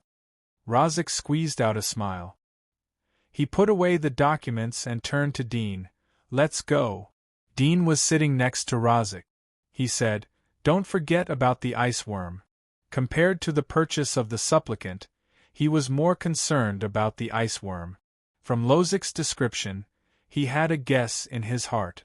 Could the crystal desolate worm he met in the earth dragon cave of the Ameli tribe be the extreme ice worm? Although the latter was a desolate worm, didn't Lozik say that the extreme ice worm had no other abilities but pure ice energy? That crystal desolate worm could freeze flames. That method had already surpassed the concept of ice. With his scientific knowledge, he could not explain it at all. Other than the fact that it was too big, this thing completely matched the image of the extreme ice worm in his mind. Razak patted his head as he heard Dean's words. He turned to the old man. "I want to know more about the ice worm. For example, its appearance and living habit." The old clergyman was surprised. He looked at Dean and then at Lozik. He thought that Dean was Lozik's guard, but now it seemed that Dean's status was higher than Lozik's. He glanced at Dudian. He didn't remember such a person, but he didn't think much about it. He nodded. "No problem, I'll find him for you." "Thank you." Razak thanked the old man. Dean's eyes flashed. He didn't expect the old man to be so direct. He didn't make any request. Perhaps the Temple of God did not care about revealing the extreme ice worm's information. Once it was obtained by a lord like Razak, it would be a good thing. Perhaps Razak would sell it to them directly. Even if he did not sell it, They would most likely keep an eye on Razik's movements. Once Razik obtained it, it would not be difficult to snatch it from him. Chapter 885. After a while, the old priest took out a rather old book from the dossier. He patted the dust on it and flipped it open to make sure that there were no mistake. He turned around and handed it to Razik. Sir, this secret book has recorded the relevant information about the extreme ice worm, including its verified appearance, habits, and abilities. There are also some rumors and stories about the wanderers that we've collected. You can use it as a reference. He paused for a moment and continued, This book is very precious. Elder, you can read it but you can't spread it out. Razik replied politely, Of course. I'll read it here. You go ahead. The old priest nodded and turned to busy himself with his own business. Razik sat on the sofa and pretended to open the book. Then he handed it to Dean, who had been waiting impatiently for a long time. Dean saw that the book was not thin, estimated to have hundreds of pages. He slowly opened it, and there was a trace of nervousness in his heart. There was no superfluous nonsense at the beginning of the book, and there was no extension or indication. After all, it was not a novel, and the purpose was not to attract people to read it. When he turned to the second page, a sketch of the monster appeared in front of Dean. Dean was shocked as he saw the shape of the monster. There was a trace of disbelief in his eyes. His guess turned out to be right. This extreme ice worm was actually the crystal desolate worm. Dean was startled for a moment. He was excited. For the first time, he felt that he was blessed by God. Although he was lucky in the past, but he had to pay a big price for it. He even almost lost his life. For example, he almost became a tonic for the splitter when he got the magic marks of the splitter. Although he survived in the end, and it was a blessing in disguise, but fortune and misfortune were interdependent. He didn't think that God was taking care of him, but he saved himself. He had to rely on himself to fight for his luck. But this time, he felt as if he had been struck by luck. Although he almost lost his life in the battle with the crystal worm, he had to rely on Aisha's help to defeat the crystal worm. But for him, the danger had long passed. The crystal worm's body was of research value in his eyes. But he didn't expect that it was the key to the abyss. It felt like he had picked it up for free. Didn't this mean that he could become the abyss right now? Dean felt a bit unreal as he thought about this. He was ready to sneak into the kingdom of God and secretly inquire about the information. Maybe after a few years he would be able to master the method to enter the abyss. But now, the key to the abyss was in his hands. Elder? Razik saw Dudyen's face change. He couldn't help but call out. Dean came back to his senses and ignored him. He impatiently flipped down the sketch. The pattern on the sketch was similar to the crystal worm's shape. In addition, there were length, width, and other data next to it. Therefore, he felt that this was the crystal worm. But there were countless monsters in the world, and there were similar monsters. He needed to see other information to be completely sure. After reading 4 or 5 pages, Dean exhaled. Yes, the crystal worm was indeed the same as the ice worm. Whether it was the form, the ability, the living habits, the fighting form, or the state after death, it was the same as the crystal worm. He even felt that the information was based on the description of the crystal desolate worm that he had met. There was not the slightest error in what he had seen. There were some legends about the ice worm. In these legends there were figures of the god of war, monsters, and so on. Dean skimmed through a few times and saw some more mysterious statements. It was said that the ice worm came from the far north, and there were gods living there. Although the legend was not credible, it wasn't completely false. Dean knew that the far north was the North Pole of the old era. The ice worm's ability was linked to the Arctic and the South Pole. Perhaps the ice worm really liked to live in the North Pole. There was a trace of hope in his heart. If there was a chance he could go to the North Pole. If there was a colony of ice worms, then it would be a big profit. Perhaps the extreme ice worms, which were rarely seen here, could be found everywhere over there. Dean sobered up after thinking about it. He didn't even know where he was now, let alone go to the North Pole. Moreover, there was an ocean in the middle. Even if he could fly, would it be difficult to cross the ocean to the North Pole? In case there was a flock of birds gathering over the ocean. Moreover, there were monsters everywhere on the land. He didn't know the situation in the ocean. If the sea was affected, then the situation would become numb. Thinking of this, the excitement in his heart calmed down a lot. There was even a trace of melancholy. If the creatures in the ocean mutated and demonized, would the Earth still be the original Earth? Even if all the monsters were expelled and all the giant walls were broken, then the land would be surrounded by the ocean. What's the difference between the giant wall and the land? It would just be a big sheep pen. After a moment of silence, Dean suddenly couldn't help but laugh. He was really daring enough to think about it, not to mention whether the sea creatures were demonized or not. Even if they were, it would have nothing to do with him. Expelling the monsters on land was just a fantasy for him. The difficulty was thousands of times more difficult than becoming the abyss. But now, he was just a survivor who had just obtained the abyss key. Even if he stepped into the abyss, it was nothing. In the past, Dean would have thought that the abyss should be regarded as the top of the human world after the disaster. But now he knew that there were 3 abysses in the giant wall. Coupled with the fact that Aristotle had gone to the kingdom of God, he knew that the abyss could only be regarded as the top in the kingdom of God. But there was still a long way to go to the real top. The water in the kingdom of God was so deep, not to mention the countless monsters on the land. Dean shook his head and didn't think much about it. He knew that he still had some thoughts of the old times. He hoped that one day he could break free from the shackles of the giant wall and return to the old world again. But he also understood that the times were different. Even if he wanted to change many things, he was powerless and it was difficult to achieve. His dream of breaking the giant wall when he was a scavenger was getting weaker and weaker. Because the more powerful he was, the more he saw the difficulty of breaking the giant wall. He didn't have that kind of drive and fantasy anymore. He only hoped to restore Aisha to her original state and he would be satisfied. Razik, Dean and Aisha left the temple after returning the book to the old priest. The sky was completely dark at this moment.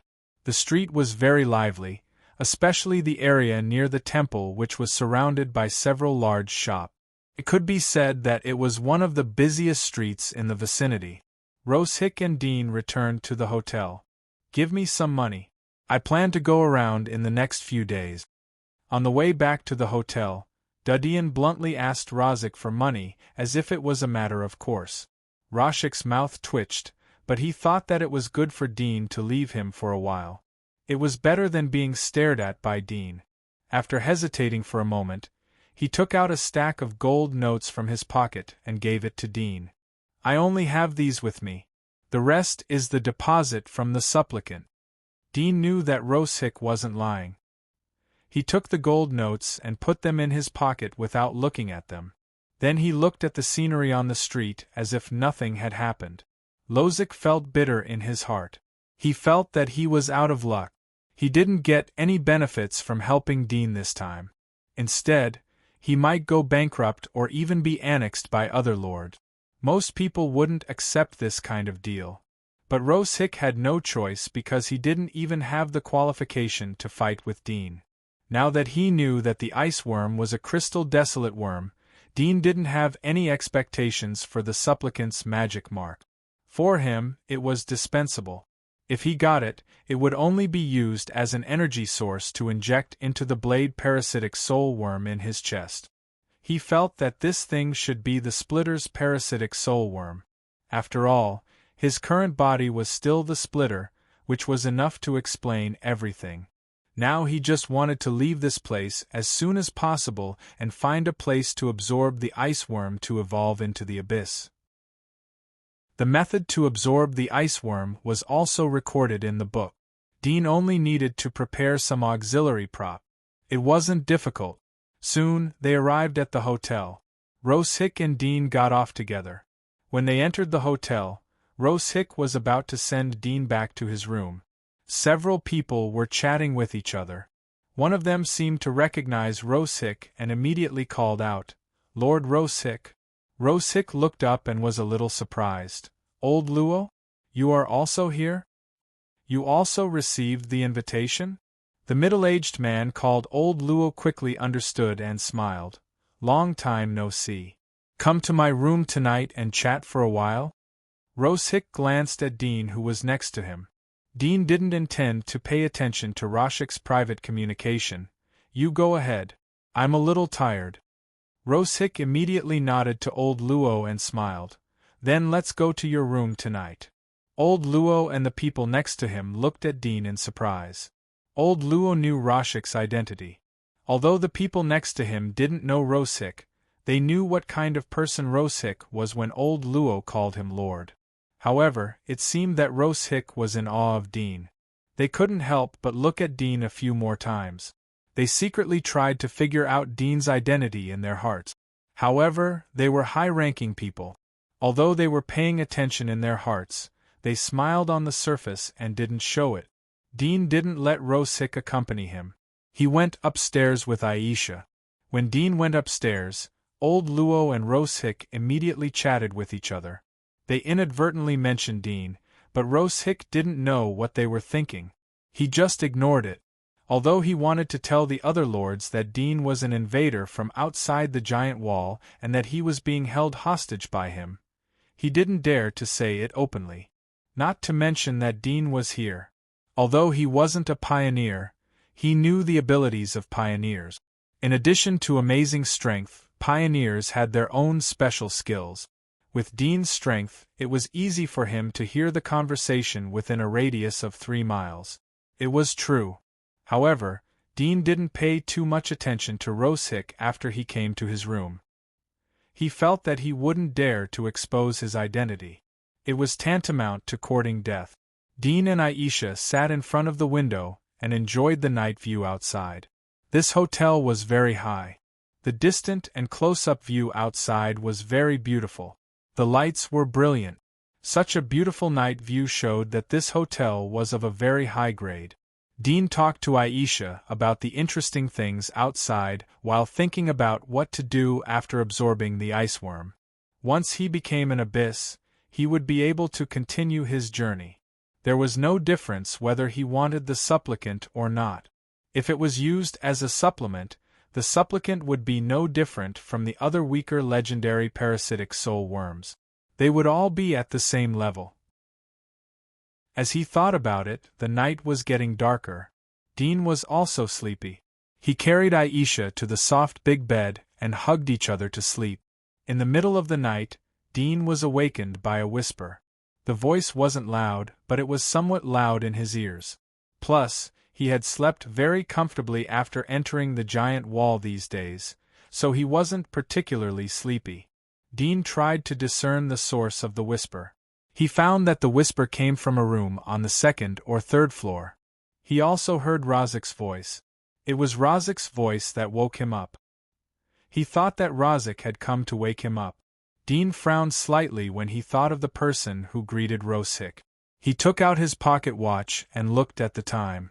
He had slept for less than 2 hours. It was just 12 o'clock. For some people who liked nightlife, it wasn't too late. When he was about to go back to sleep, he suddenly frowned and carefully listened to the conversation of Rosehick and others. After a moment, the whisper stopped. The meeting was over. Dean thoughtfully glanced downstairs with his X-ray vision.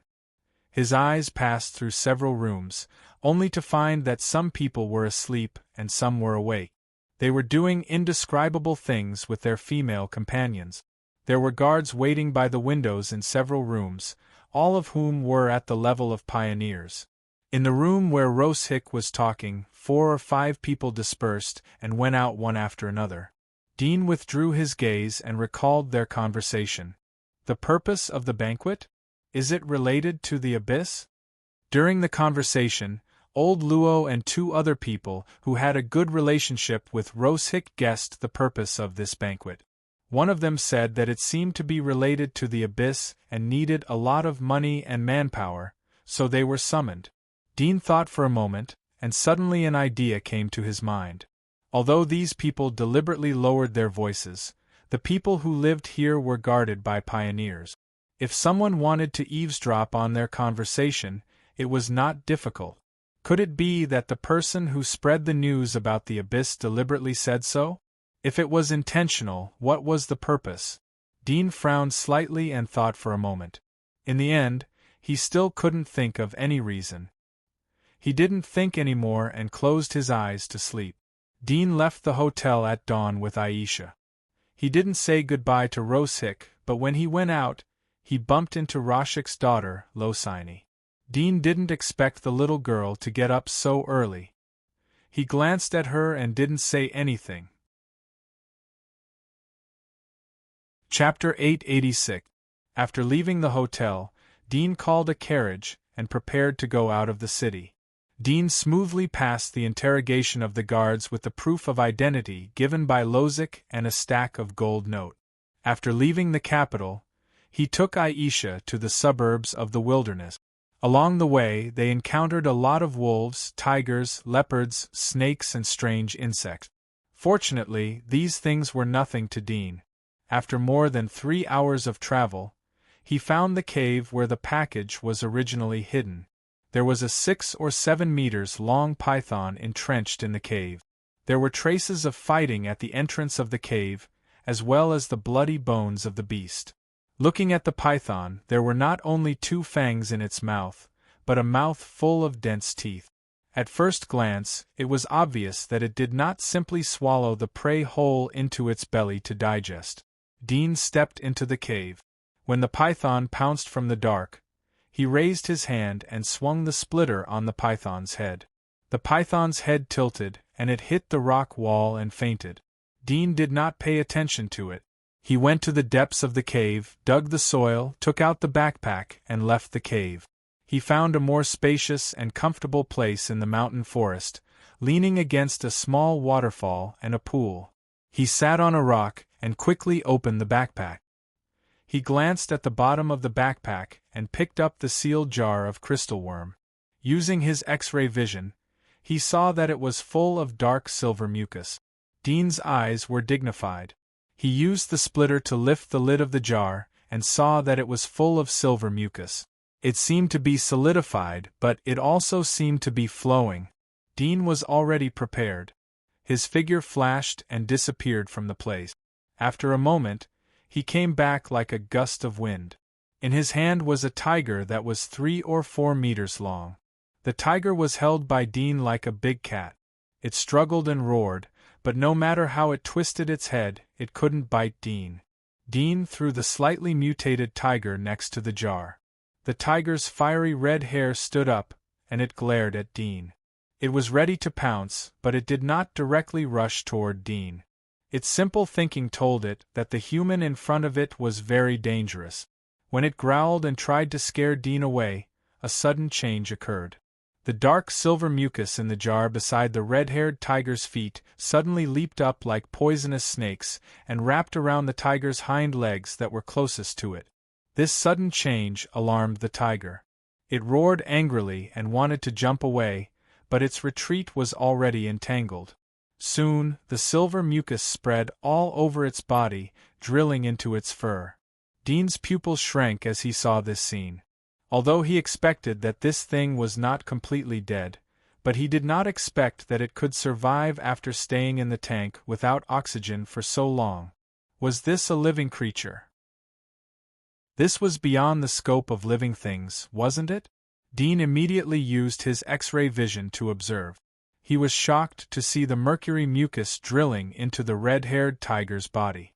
Like a spiral silk thread, it dispersed and densely covered the tiger's bones, flesh, internal organs, and other organs. At a glance, the tiger's body had formed a silver intertwined net, and the net was spreading rapidly, from the back half to the front half, and then along the neck into the brain. Roar! The tiger suddenly roared when the mercury mucus drilled into the tiger's brain, but the next moment it was silent. There was no previous painful roar, it was suddenly quiet. It stood there quietly as the wind from the forest blew past, bringing with it a faint chill. Dean saw the silver mesh quickly covered the whole brain of the tiger. He had an ominous premonition and a creepy feeling in his heart. The next moment, Dean saw the tiger's body shake slightly. Then he saw the tiger slowly raise its head.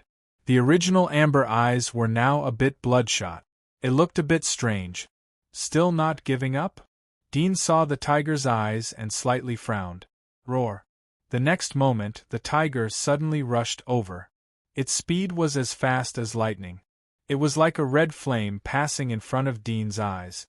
Dean's body suddenly flashed sideways to avoid the tiger's attack. He raised his hand and chopped down with the splitter. Puff! The head of the tiger fell to the ground. Blood gushed out from the broken neck, but a part of it stopped. The wound was quickly covered with silver web-like mucus, which seemed to stop the injury. Then a strange scene appeared. The headless tiger turned around and looked at Dean with its broken neck. Dean's face changed slightly. He was not afraid of the crystal desolate worm, but the strangeness of this thing refreshed his understanding again and again. Suddenly, a creeping sound came from the ground and the sound of fallen leaves being stirred. Dudien's face changed again. He saw that the tiger's head was cut off, and many silver whiskers were growing out. They were like small sprouts, and they were crawling toward the tiger. Dean felt sour in his teeth. What the hell was that? Although he had a premonition of what was going to happen next, he did not stop it. Instead, he wanted to see the scene. As he wished, after the tiger's head crawled to the tiger's feet, the silver mucus immediately gushed out from the tiger's severed neck like dozens of tiny silver blood vessels, winding down. The tiger's head on the ground also flipped over. The two silver mucus met and immediately stuck together, pulling the tiger's head up and back to the severed neck. Other than the hair at the wound that was stuck together by the blood, no one could tell that the head had been chopped off. Roar. The tiger roared again. Dean stared for a moment and sighed. He did not expect that the head was not only connected, but could also be used again. This showed that all aspects of the tissues were reconnected and healed. It also showed how difficult it was to deal with the crystal worm. Dead but not dead, it's talking about you. Dean quietly looked at it. Although he was shocked by the strange ability of the crystal wasteland worm, he was not afraid. Today he was not the same as before. Judging from the speed of the tiger controlled by the crystal wasteland worm, he knew that it was not his opponent. Whoosh! While Dean was thinking, the tiger pounced again, and suddenly opened its mouth. Dean suddenly came back to his senses. He was shocked and hurriedly dodged. Puff! A white light flashed, and with a bang, it hit the pool behind Dean. The next moment there was a cracking sound. Dean hurriedly glanced at it, and his face slightly changed. He saw that the undercurrent surging in the pool had instantly frozen. Dean was secretly frightened. Sure enough, he still could not be careless. Whoosh! The tiger opened its mouth again towards Dean. Dean narrowed his eyes. The moment it opened its mouth, his figure flashed and he dodged.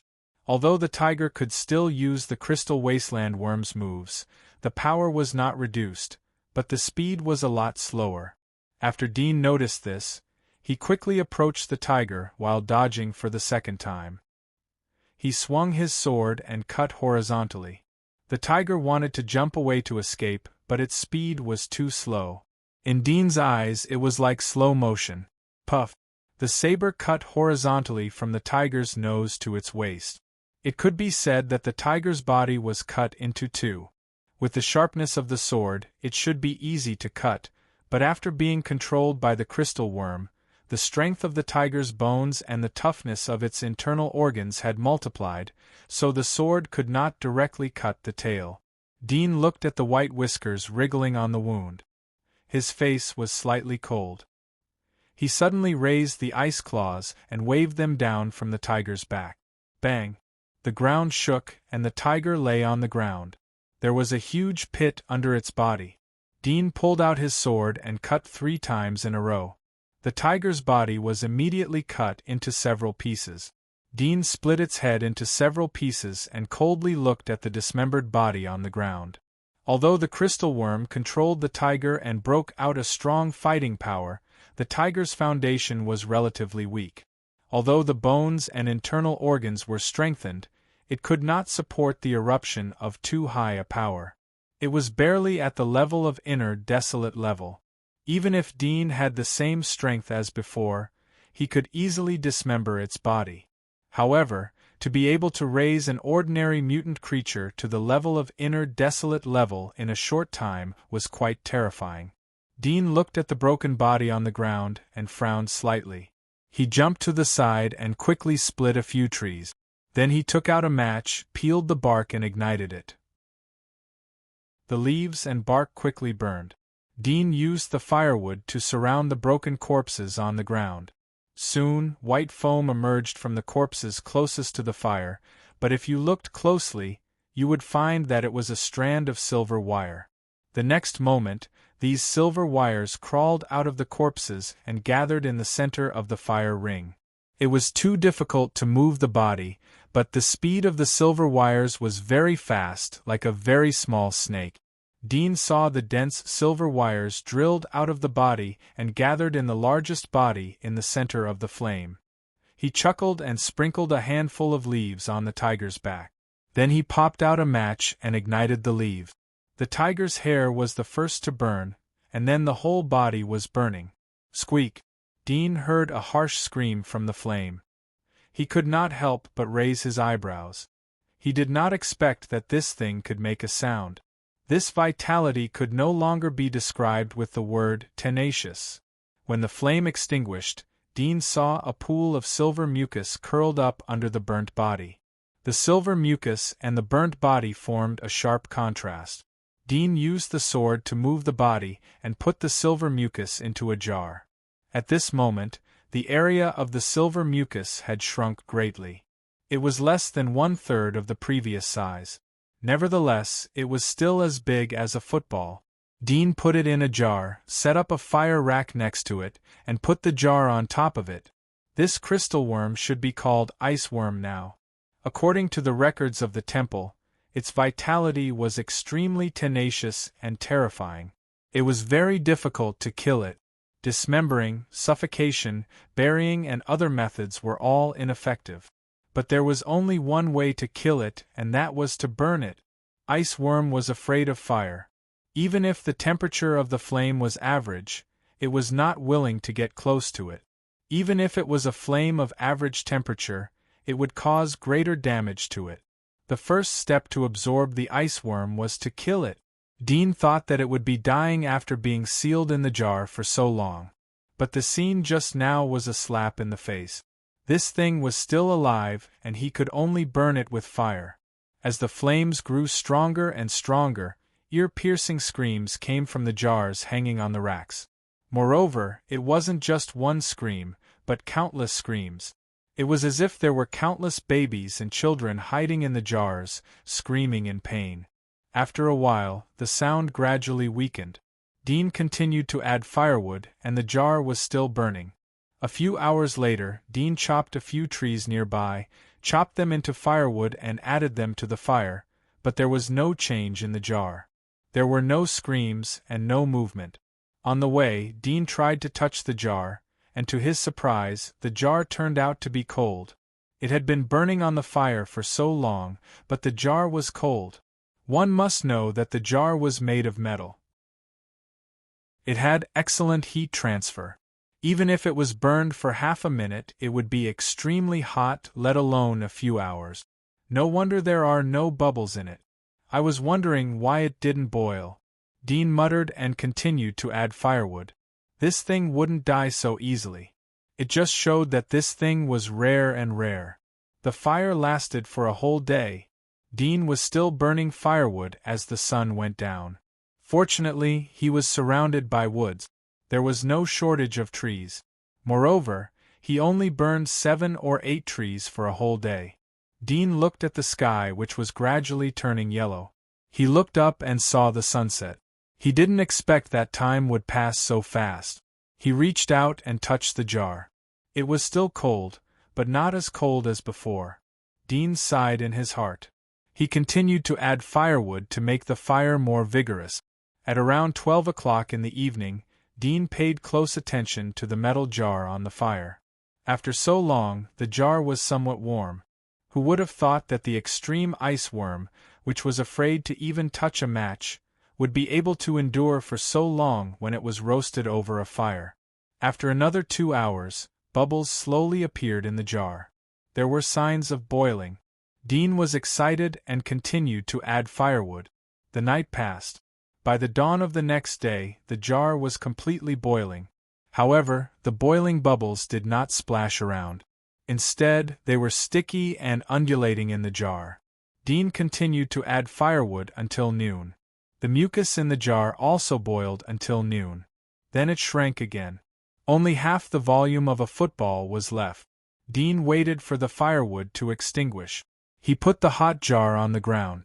After a while, he saw that the boiling gradually subsided. He quickly left. In less than 2 minutes, he returned with a 4 or 5 meters long python in his hand. The python was lying softly in his hand. He didn't know if it was dead or unconscious. Dean cut a wound on the python's body and threw it to the side of the jar.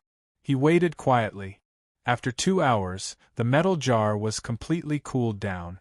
Dean put the python's head against the mouth of the jar and sat next to it. The day passed quickly. In the evening, there was still no movement in the jar. Chapter 887. Dean stood a few meters away and used his X-ray vision to observe the movements of the insects inside the jar.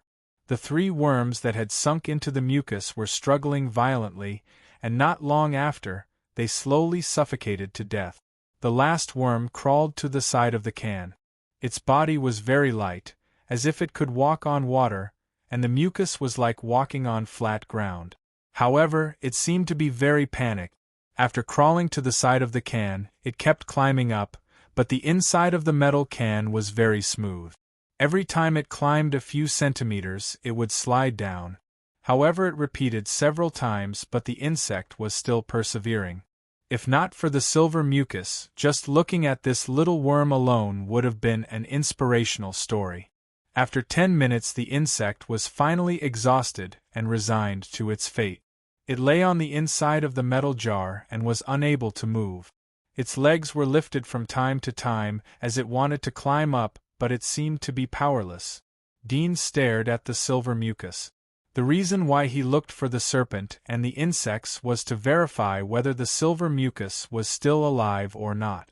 According to the records of the temple, the ice worms could be killed with fire. But it didn't say how long to use fire.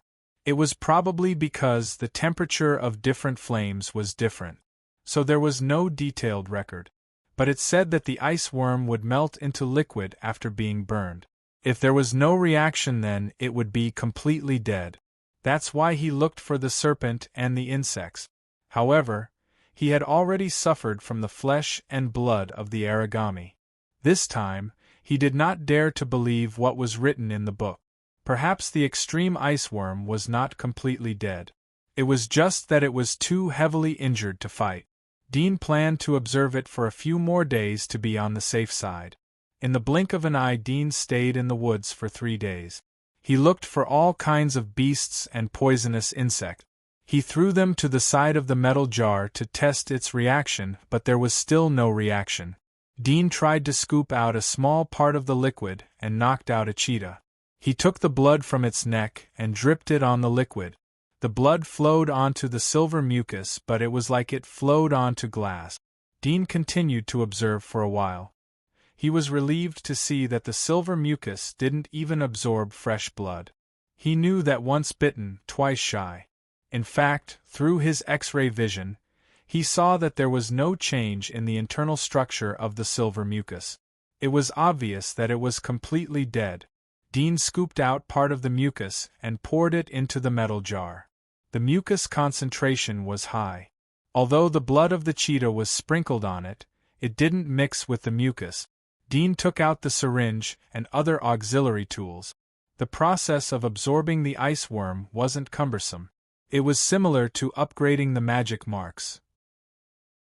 He injected the ice worm into the nest and let the magic marks absorb it. There were two main difficulties. The first was to completely kill the extreme ice worm, and the second was to endure the pain during the transformation. Now that the first point had been solved by Dean, the next step was to endure the pain. The price of failure in either of these 2 points was death. This was also something that was emphasized in the book, especially to completely wipe out the extreme ice worm. It was said that many sovereigns had failed to completely wipe out the extreme ice worm's consciousness after obtaining the extreme ice worm. Instead, they had become slaves to the extreme ice worm. As for the second point, if one couldn't endure the pain, he would faint. In the worst case, he would have a nervous breakdown. This was an injury that was difficult to repair. At least with the current medical level, it was impossible to recover. If the nervous system was weak, even if one became an abyss, his strength would be greatly reduced. First of all, the reaction speed would be slower than other abyss beings. Secondly, the ability to resist pressure would be weak. For example, if the enemy was good at sound attacks and could make high-pitched sounds, it would be no less than a devil's voice entering the brain. Dean took a deep breath. He didn't dare to be careless. It was very difficult to kill the ice worm. He had to be careful. But the second difficulty was to endure the pain. It was obvious that the pain he would face was far beyond his imagination. He didn't know if he could withstand it. Although he had suffered a lot of injuries and thought that his ability to resist pain was quite strong, but at this moment, he was a little uncertain. However, this step would eventually come. It was unavoidable. Dean moved his body and asked Aisha to guard his body. He didn't want some small beasts to rush over and ruin his plan. He took out the syringe and pierced it into the metal jar. He inhaled the full amount of the syringe. He took off his shirt and looked at the crack on his chest. This was the devil's nest. The skin of the devil's nest was like a broken black crack. When he got his first magic mark, the devil's nest was like a sharp sword. Now that he got the splitter, the devil's nest had changed more and more as his physique continued to evolve. Disinfection, measurement, temperature. After a series of basic procedures, Dean injected the silver mucus into the devil's nest. At the same time, he used his X-ray vision to pay close attention. He saw that the curled-up blade furball woke up the moment the silver mucus poured into the devil's nest. It retreated to the other side of the devil's nest. It looked vigilantly at the silver mucus. However, as the silver mucus continued to be injected, it gradually expanded to the entire devil's nest. The sharp blade furball seemed to be anxious as it rushed into the silver mucus. It was soon wrapped up by the silver mucus. Dean stopped after the silver mucus filled the devil's nest. He stared at the movement inside the devil's nest. He felt a tearing pain when the sharp blade furball rushed into the devil's nest. It was like a sharp blade scratching his skin. However, he could bear the pain. However, the feeling of pain soon expanded and became more and more sharp. At the same time, inside the demon nest, the sharp-bladed furball was covered in silver mucus. It was thrashing around violently, causing the skin on its surface to bulge. Sometimes, this little thing's sharp blades would stab into the skin, and from the surface, it would appear as if something extremely sharp was protruding out of the skin. However, it ultimately did not break through, and the sharp blades would retract. A burst of pain spread from his chest to his whole body as the sharp blade furball violently struggled. Dean felt that his hands and feet were cold. His head was hot and cold. The pain gradually spread from all parts of his body. He felt like he was being grilled on a fire. Dean's face wrinkled as he clenched his fists in pain. At this moment, he suddenly understood why enduring the pain was the second most difficult part. Apart from simple pain, there were also all kinds of discomfort, intense dizziness, cramping pain, and numbness. At this moment, he even wanted to die or pass out. However, he didn't faint even though he was about to go crazy due to the stimulation of the pain. He felt that even if he fainted, he would wake up from the pain again. He even felt that he didn't want to become the abyss. Time slowly passed as many thoughts flashed through his mind, and the pain gradually subsided. Dean slowly woke up. He used his X-ray vision to look at his chest. He found that the silver mucus in the devil's nest was gone. The sharp blade furball was still curled up inside the devil's nest. However, there was a touch of silver on the surface of its body. Dean couldn't wait to use the devil's body. He saw that there were some silver spots on the surface of the devil's nest. It was cold to the touch. Dean tried to move for a moment. He found that his physique didn't improve much. It seemed that he hadn't reached the abyss. He was regretful, but he wasn't too disappointed. This was within his expectations. After all, the ice worm he had absorbed was less than 1/30th of its body. This meant that he had to endure the pain and various unbearable discomforts like before for another 30 times. His mouth twitched instinctively as he thought of this. Dean sat on the ground to rest. He wasn't in a hurry. The previous feeling was still fresh in his memory. He didn't want to try it again in a short period of time. He suddenly felt some admiration for the other abyssal walkers. Could it be that all of them had experienced such pain? What kind of strong willpower was this? While secretly admiring him, he also cheered himself on. After he cheered himself on, he looked at the silver slime in the metal can with a fierce expression. Suddenly, he felt that the world was so beautiful. Why should he enjoy the scenery around him? So he sat on the rock, admiring the frozen pool and the messy forest he had cut down. After half an hour, he grinned, picked up the syringe again, and went to the metal canister. It was a new round of injections. Pain, dizziness, nausea, cramps and other sensations made Dudian dizzy. His whole body was about to collapse. After these feelings gradually calmed down, he woke up again. He was secretly glad that he had persisted and didn't pass out. Although he desperately wanted to pass out during the absorption, he knew that once he passed out, even if he didn't have a nervous breakdown, there would be some defects. Dean continued to rest. This time he rested for more than 2 hours. He picked up the syringe again. He felt like a brave soldier who was stepping on the battlefield of certain defeat. After a scream, the third absorption ended. In the blink of an eye, another 2 days passed. Unpleasant curses sounded in the woods. After 10 minutes, it ended again. Dean sat on the rock and gasped for breath. 28 times. He looked at the silver mucus left in the metal can.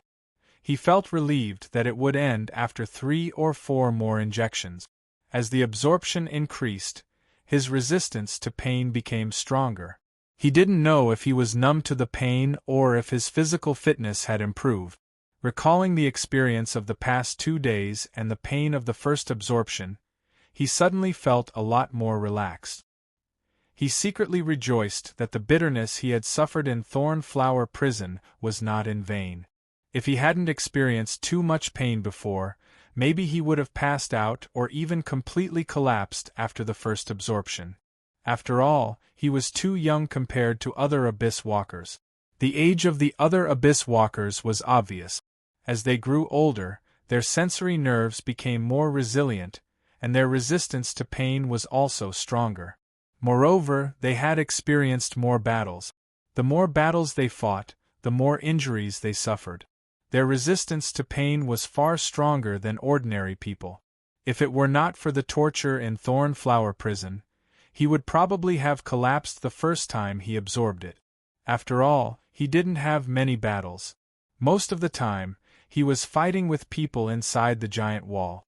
In addition to being a scavenger and hunter in the early days of Consortium, he almost didn't fight in the middle period.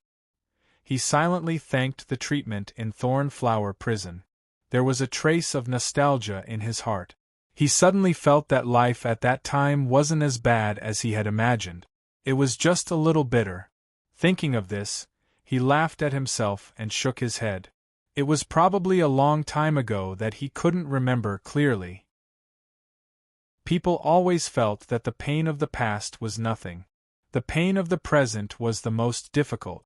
But every time he faced the pain of the present, he felt that it was the most painful time in his life. In the blink of an eye, from noon to night, Dean closed his eyes tightly, his forehead oozing fine cold sweat. This was the last time he absorbed, and it was also the quietest. He didn't scream, nor did he need to rely on cursing to relieve the pain. He just endured in silence, feeling that he could survive. After an unknown amount of time, his furrowed brows slowly relaxed. He slowly opened his eyes and looked at his hands. There were no changes. He then looked down at his chest. The black cracks on his skin seemed to have gotten bigger. However, these cracks were only in color.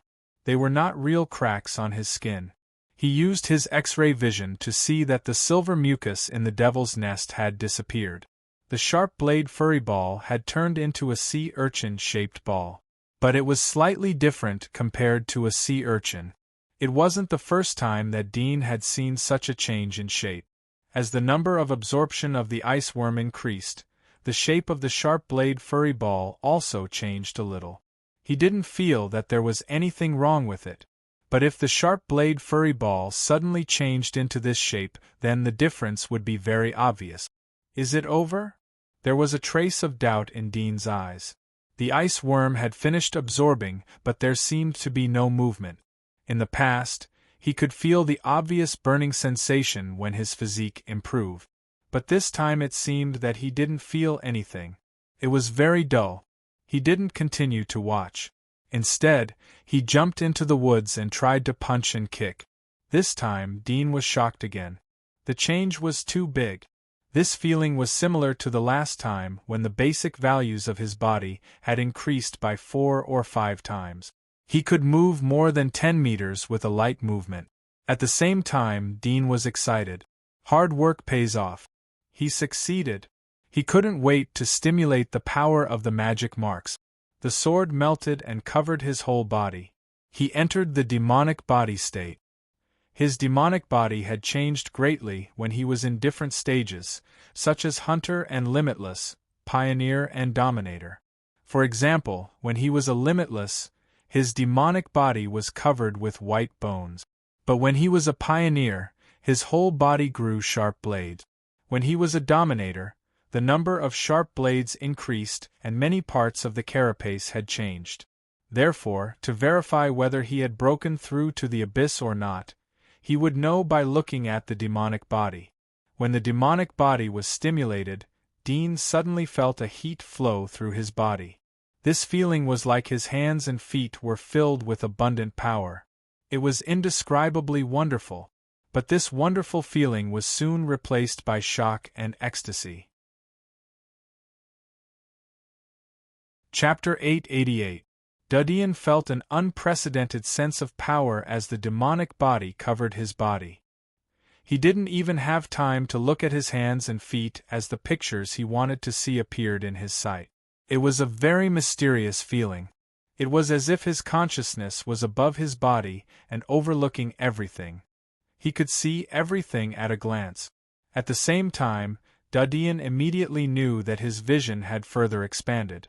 Through his omnidirectional vision, he could clearly see his appearance. This was a brand new body. Compared to before, there were some similarities, but there were also some differences. First, above the neck, it used to be covered in a black carapace, and his hair had solidified into sharp horns. But now, the black carapace on his cheeks protruded and turned into a black helmet. The curled armor was flexible and could withstand strong impact. The solidified hair and horns also protruded longer, and at the center of these horns, there were a few short and thick horns that flashed with dark red light. Dean knew that the dark red light hidden in the horns was the sensing tissue that provided him with an omnidirectional vision. At first glance, he looked like a huge hairy monster. But the hairs on his body were sharp conical blades. The conical edges were concave and the sharp blades protruded outward. It was a bit like the tri-edge bayonet that Dean had seen before. Just by looking at the shape, he knew that the conical blades were extremely sharp. If he bumped into them, then he would be crippled even if he didn't die. In addition to the sharp awl, the blade-like limbs on Dean's back had also changed a lot. The width and length had increased a lot, and the blades were bent as if they had joint.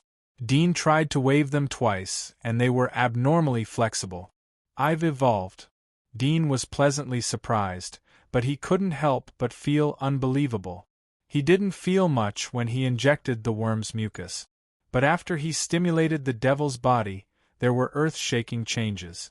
Compared to the devil's body, the splitter that he was proud of was a bit weak. It was like the difference between a short man and a strong man. His current demonic body was like a berserk armored tank. No one could stop him even if he was rampaging. The improvement of his physique and the changes in his demonic body told Dean that his body had evolved. Wasn't it the abyss? Abyss.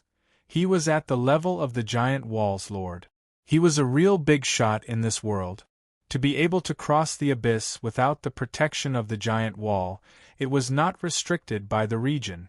In Dean's mind, the abyss was a symbol of freedom. He had always looked forward to becoming an abyss walker, but he did not expect this day to come so soon. When he was absorbing the extreme ice worm, he was even worried that this extreme ice worm was not the extreme ice worm in the books, but something that looked extremely similar. Now, it seemed that his worries were unnecessary. Dean couldn't help but laugh as he felt the abundant power in his body. He hadn't been so happy for a long time. After laughing for a while, Dean looked at Aisha. His strange dark golden eyes stared at her. Although his eyes looked the same as a monster's, there was a clear gentleness in his eyes. "We're one step closer to our goal. Now I'm an abyss walker. It's safer and faster to cross the abyss. Maybe I'll be valued after going to the kingdom of God. I'll find a way to treat you soon." He didn't restrain himself. His eyes were full of longing. The pressure in his heart was reduced as his strength increased. He was just a dominator before. He had been looking for a way to go to the abyss, but there was no clue or hope. He was depressed because he knew that the abyss was just a threshold. It could only be regarded as a passing line for the big shot. If he wasn't even in the abyss, then he wouldn't be able to mix up even if he went to the God's kingdom. Not to mention getting in touch with the core secrets of the Monster Research Institute. The Monster Research Institute was spread all over the giant wall. The Emperor of the God's Kingdom must know about it, but he still indulged it. It wasn't difficult to imagine that all the experiments carried out by the Monster Research Institute were authorized by the royal family. In the olden era, the Demonic Creature Research Institute was equivalent to a place like the Chinese Academy of Sciences. The things inside were all related to national secret. Even high-ranking officials might not be able to find out what was inside, let alone ordinary people. But now he was in the abyss. He was at the same level as the Lord of the Wall. He had a greater chance to mix into the core group of the God's kingdom. His face was full of smile. Soon he saw that his smile was a bit scary. Now he couldn't be described as a human. He could only be regarded as an upright monster. There was no resemblance to a human. His entire body was covered by the demonic aura. When he was a hunter and limitless hunter, only a part of his body was covered by the demonic aura. But now his entire body was covered. Although the demonic aura covered his entire body meant that his defense and strength had been expanded.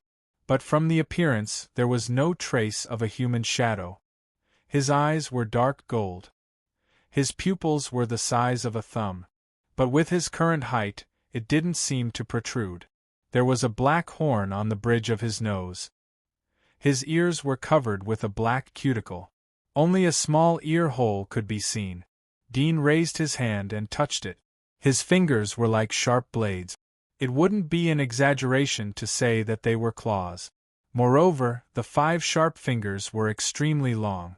They were like an arm. In addition to the physical changes, Dean also found that his field of vision not only became omnidirectional, but he could also see the fine dust in the air, as well as some bubbles. These bubbles were almost transparent, rolling left and right. The traces of rolling were caused by the wind, which also meant that he could see the flow of the wind. Dean was curious about the different abilities brought by the new demonic aura. He tried to test it. From the physical changes to the changes in the organs of the body, he found that his hearing and smell had increased by several times. In addition, he could hear the sound of two strange insects whispering to each other. The two insects were quietly lying on the leaves. There was no movement. No one knew that they were whispering to each other. However, Dean didn't understand the insect language, so he couldn't understand what they were saying. Dean thought that it was a useless ability. But soon, he had a sudden idea. Although he couldn't understand the content of the insect language, but he could get some information through the changes in the rhythm of the insect language. For example, when he patted the leaves, the insects would be startled and make strange sounds. It was more harsh. It could be regarded as their language when they were startled. In the wilderness, it could be used as an early warning or reconnaissance method. Dean still felt that it was better to change to a stronger combat ability. But since he had such an ability, he couldn't change it.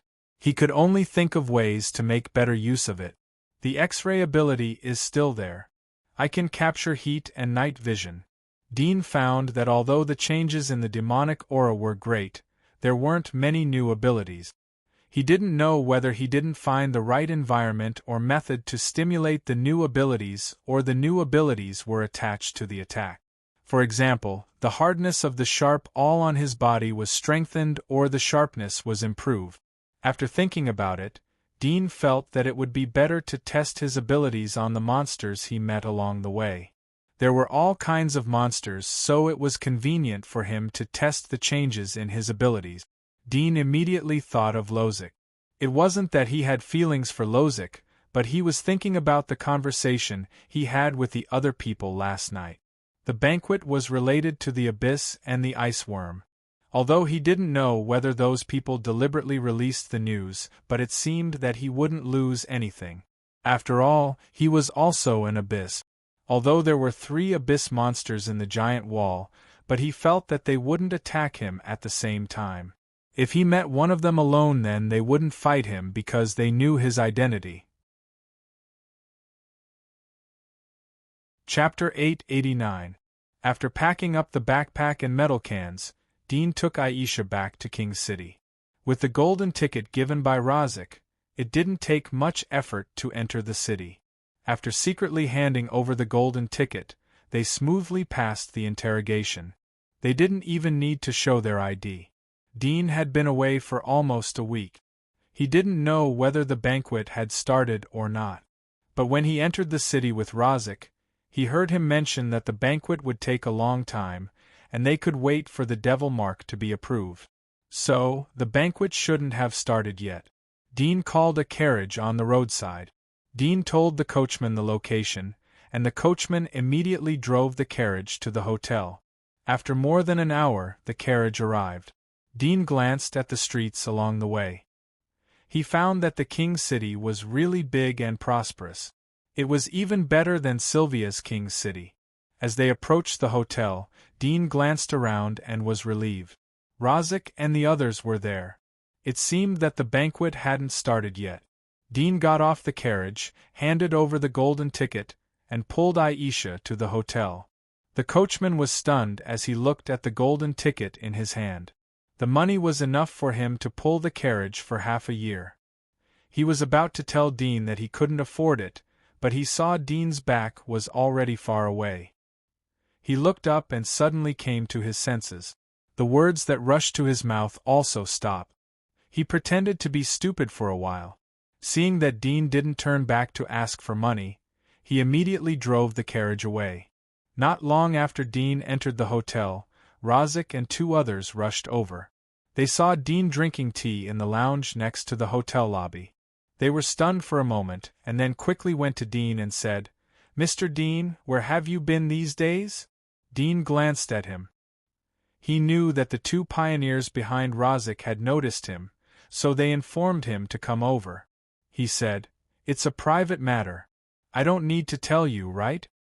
A trace of embarrassment flashed across Lozik's face, but he quickly put on a smile and said, "Of course, I was presumptuous. It's just that there are all kinds of people in the capital. It's better for Mr. Dean to inform me in advance where you are going in the future. If C and I did not see you leave, I would have thought that Mr. Dean had disappeared. How could Dean not know his thoughts? He was worried that he would find another lord and cause trouble for him." He waved his hand. "Don't make a fuss. I'm a grown man. I don't think anyone would dare to abduct me. Anyway, the banquet has started. Why are you still here?" "Mr. Dew, you must be joking." Lozik smiled bitterly and said, "There are many lords invited this time, and some of them are far away, so there is more time for the banquet. It will be held in 2 days. Fortunately, Mr. Dean, you came back in time. Otherwise, it would be a great pity to miss this banquet." "It's just a banquet. What's there to regret?" Dean said indifferently. Lozik's eyes turned and looked around. Seeing that no one was paying attention to them, he immediately pulled a chair next to him and sat down. He lowered his voice and said, "Mr. Dean, it is said that this banquet is related to the abyss and the ice worm. The Rose family who held the banquet seem to have been instructed by an abyss lord to go outside the giant wall to look for the ice worm." He looked at Dean. From Dean's previous attitude and questions, Lozik estimated Dean's strength. He was a dominator. For this kind of strong people, the most desired thing was the ice worm. Dean knew that Lozik already knew his strength and identity. But at this moment, he had become an abyss lord. Although he was still interested in the ice worm, it was not as necessary as before. However, he had to put on a show. His eyes lit up and showed a bit of excitement. He asked, "Looking for the ice worm outside the giant wall? Is this the purpose of this banquet?" "Most likely," Lozik quickly replied. If he could send Dean away, then he would immediately apply to cancel the application for the supplicant's magic marks.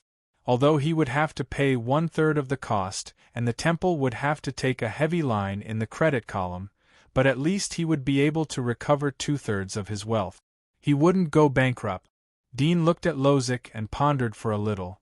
"Let's wait for the banquet to start. Although I don't know where you got the news from, but it's just news after all." Lozik nodded and didn't say much. He got up and said, "Mr. Dean, since you are back, I won't bother you anymore. You can tell me if there's anything you want to say. I don't want to miss the banquet." Dudian nodded, picked up the tea and drank. Lozik was very tactful. He turned around and left. The two guards behind him secretly glanced at Dean. Although Lozik claimed that Dean was just a guard of his house, the two guards who had been trained by Lozik for many years knew Dean's true identity. They also knew that another of their companions had died in the hands of the youth in front of them. Ice worms, search outside the giant wall.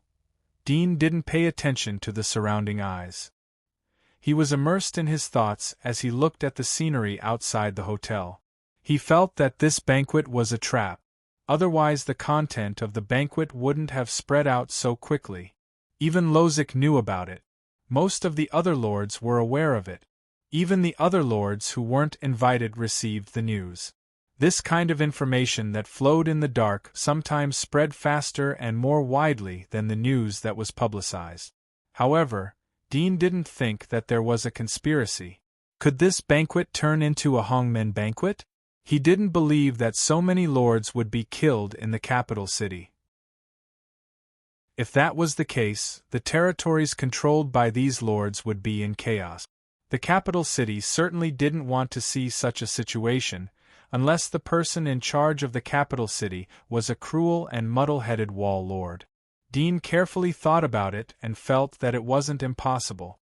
After all, the strength of the abyss didn't mean that the moral character, content, cultivation and other aspects would reach the abyss. There were many strange people in this world. They had made records in their professional fields, but their moral character and knowledge were a mess. Even some people who specialized in knowledge and literature were the same. Scholars who could write praises of life didn't necessarily have great reverence for life. Perhaps they just had the ability to outline this reverence. He had seen too many examples in Sylvia. When they usurped the royal family, they used those famous people to create momentum. Many so-called upright and outspoken masters, so-called ascetic scholars, all succumbed to money and authority. The so-called upright and plain-spoken was perhaps just a selling point of their profits. Chapter 890. 2 days passed quickly. Dean took Aisha to eat, drink, and play around in the capital. They enjoyed the rare peaceful time. The banquet began in the blink of an eye. Dean and Lozic sat in the same carriage. They followed the carriages of the other lords to the venue of the banquet, Rose Manor. Rose Manor has a history of more than 100 years. The street where it is located was renamed Rose Street 60 years ago. The current Grand Duke of Rose built Violet Square. It has become one of the 4 most prosperous areas in the capital. People will think of Rose Manor and Grand Duke Rose whenever Violet Square is mentioned. They are hereditary nobles that have been passed down from their ancestors to the present. Inside the carriage, Lozic was talking about Rose Manor to Dean. Dean casually asked a question. He didn't interrupt Lozic as he listened to the story. It didn't take long for the convoy to enter a bustling area. Lozic lifted the curtain and looked out. There was a trace of awe and yearning in his eyes. He sighed. "We are arriving at Violet Square. It is worthy of being one of the 4 most prosperous areas in the capital." Dean felt the prosperity of the capital. The streets were crowded. Although there were many lords' flags, but it was still difficult to move.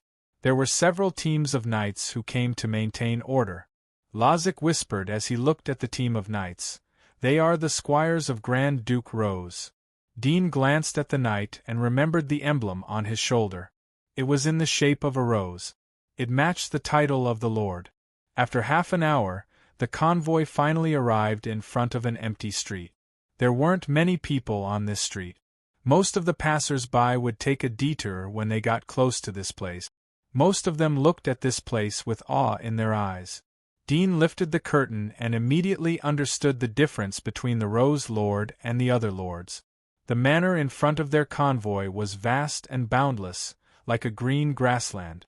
More than a dozen maids and gardeners could be seen in the manor. They were trimming tea trees and lawns. More than a dozen buildings could be seen in the distance. If it was an ordinary person, they could barely see the black outline of the buildings. The size of the manor was astonishing. It was even more exaggerated than the palaces that Dean had seen. Establishing such a large manor territory in the king's city. Dean's eyes flashed. He had a more intuitive understanding of the strength of Rose Manor. At this moment, 7 or 8 squads of knights galloped in from outside the manor. Their armor shone brightly, and the feathers on their helmets were incomparably bright red. Each of them stood erect and looked extremely majestic. These knights arrived in front of the caravan and communicated with the guards at the gate for a while. Then, they opened the gate of the manor. The first caravan drove in first, and the other caravans followed one after another, slowly driving into the vast manor. After entering the manor, it was as if they had entered another world. The bustling noises from before had completely disappeared, and the place had become extremely quiet and peaceful. Lozic smacked his lips and lifted the curtain to look around. Although he was a feudal lord, he rarely had the chance to be a guest in Grand Duchess Rose's manor. At this moment, compared to Rose Manor, he thought of his own castle and manor that he was so proud of, and he suddenly felt a sense of shame. Not only Lozic, but the other lords in the caravan were also the same. They had seen the majestic atmosphere of Rose Manor, and also the majestic financial resources. Dean wasn't interested in these things. He had seen too much gold and silver wealth when he had usurped the Wall Lord position. Although Rose Manor was quite grand, but in his opinion it was just like that. Moreover, He regarded himself as a fighter, and believed in the iron law of respect. He didn't care about these superficial things. However, he also understood that these fancy things weren't simple beauty and atmosphere, but an invisible show of force. 10 minutes later, the caravan passed through the manor and arrived at the top of the hillside. As soon as they arrived, they saw a majestic ancient castle located everywhere on the hillside. Among them, in front of the building with the highest floor and the largest area, stood a line of knights, decorating the courtyard of the building with a jubilant atmosphere. The caravan arrived in front of the main hall. Everyone got off one after another. "That is the third son of Grand Duchess Rose, Crody," Rozek whispered to Dean as he looked at a youth in a blue shirt. Dean glanced at him and nodded. He didn't say anything. Rozek knew what Dean really cared about, but he didn't say much. The reason why he introduced Dean to Dean was that he was afraid that Dean would cause trouble. Although he was eager for Dean to have an accident, but after all, Dean was following him. If there was an accident, then it was inevitable that Dean would be implicated. "Luo si yer, come here." Rozek waved to the two women who got off the caravan. Accompanied by the guards, the two women walked over.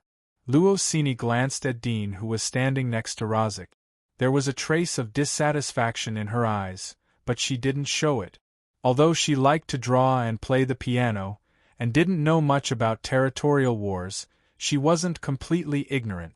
At least in terms of etiquette, she knew how to restrain herself, especially in front of someone who was in awe of her father. Luo Ye was the elder sister. She looked at Dean with a smile and said to Rozek, "Dad, there are so many lords today. When should we go in?" "Now." Rozek looked around and said to Dean, "Mr. Dean, come with me. Otherwise the guards will have to stay outside." Dudian nodded.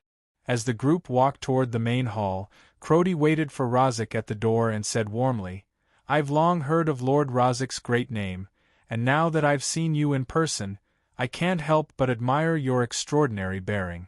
These two must be your daughters. They are so beautiful and elegant." Rozek was overwhelmed by the favor and said, Thank you. I've made a fool of myself." Crody smiled as he glanced at Dean and Aisha. "Who are these two?" Rozek replied, "They are the children of my relatives. We came to see them. It won't delay anything." Crody frowned slightly, thought for a moment and said, "All right, you go ahead." Rozek was relieved to see Dean agree. He led Dean into the main hall. When they entered the hall, even Luo Ye and Luo and I, who were born in aristocratic families, couldn't help but gasp. They couldn't help but look shocked. It was simply too gorgeous. Everything they saw was golden and majestic. The entire main hall was extremely spacious and could probably accommodate thousands of people. It was like a small square with more than a dozen large tables of different sizes. On the tables were piles of champagne and a large number of plates. There was also a row of chefs who specialized in serving food and maids who shuttled through the banquet. Crystal lamps were hanging above their heads. They were arranged in an orderly manner. The two women held their breath as they looked at the exquisite atmosphere. Dean saw this scene and suddenly thought of the villages that he met at the outermost edge of the giant wall. Dilapidated and muddy and starving villagers. He sighed in his heart. He didn't sympathize with those people as there was no need. But there was a touch of regret. He couldn't tell why he was regretful. Perhaps he hated this polarizing phenomenon, but he was powerless to change it. Or perhaps he had seen through it and agreed with it. He had become a part of it. Suddenly a voice sounded from behind Dean as he was lost in his thoughts. "Get out of the way." The voice was rough and full of majesty. Dean turned around and saw that Rozek and his two daughters had already entered the banquet hall. Only he and Aisha were standing at the door. Chapter 891.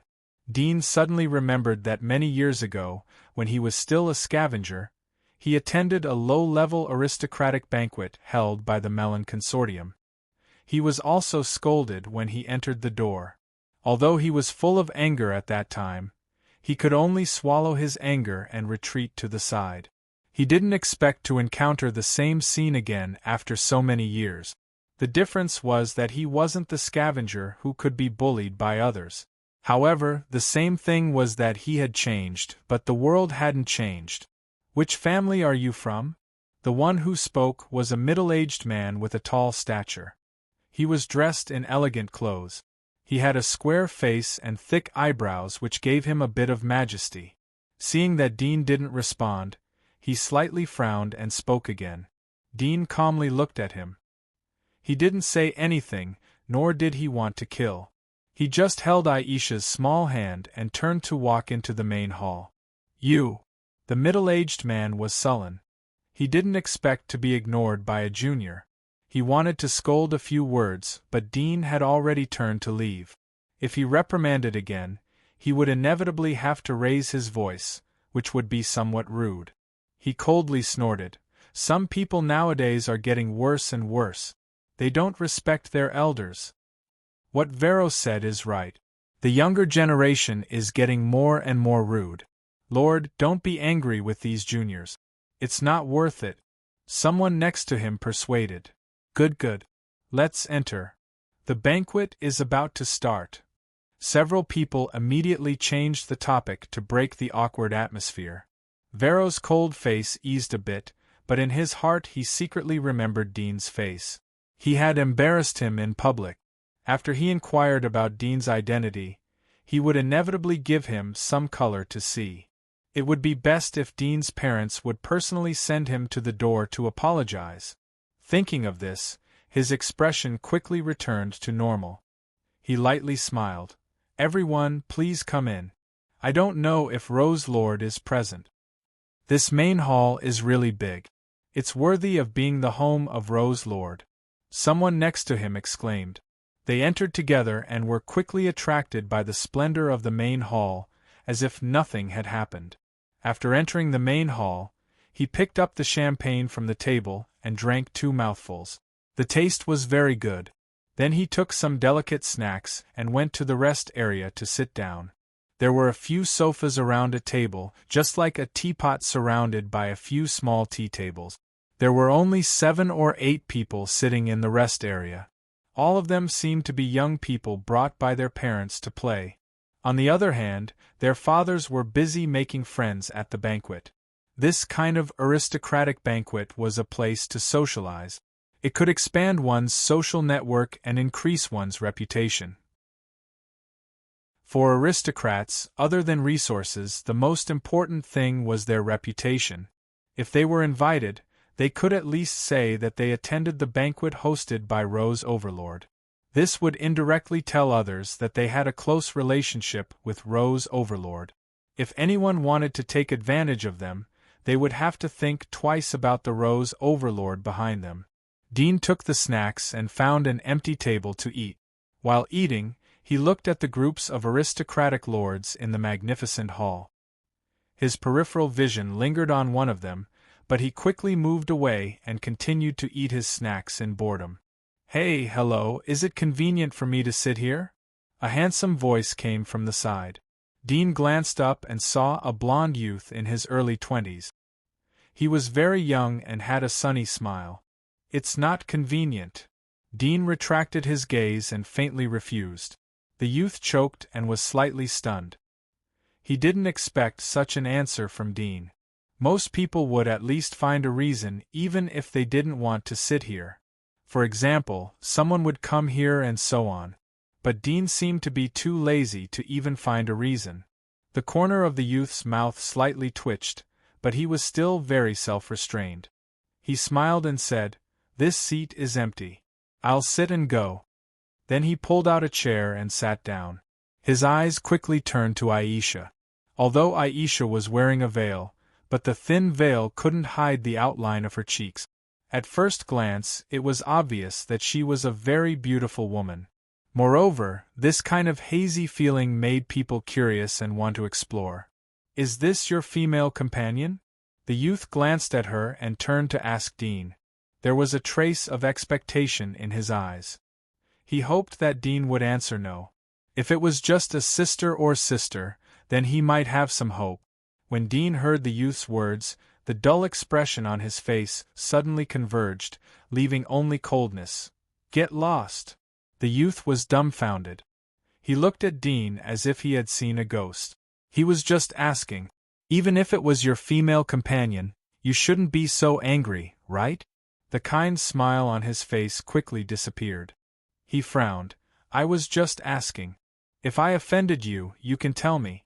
There's no need, I said. Get lost. Dean turned his head and looked straight at him. The youth was so angry that his face turned red. Anger rushed from his chest to his head. But when he was stared at by Dean, he suddenly felt a chill. His pores tightened. He couldn't tell what this feeling was, but he felt fear in his heart. A very real fear. His face changed for a moment. He gritted his teeth and said, Which lord's family are you from? Get lost. Dean didn't even bother to look at him again. The youth clenched his fists and stared at Dean fiercely. He turned and left. Even if Dean didn't say, he could find out. After all, it wasn't a difficult matter. The people at the other tables had already noticed the commotion here. Seeing the young man leave with his tail between his legs, they immediately whispered to each other. From the whispers of these people, Dean also knew the identity of the young man. He was the youngest son of a famous noble lord. He listened to a few words, but was too lazy to listen anymore. These people were not on the same level as him. If it was not troublesome, he could easily solve it, so there was no need to care about it. Dean sat for about half an hour. The door of the main hall slowly closed and the banquet officially began. At this time, Dean saw the famous Rose Lord. She was a woman in her early 30s. Her temperament was elegant and noble. She had a bit of coldness and charm. It was easy for people to have a primitive desire to conquer her. There were 2 guards next to the Rose Lord. They wore low-key armor, but the heat fluctuations in their bodies weren't covered.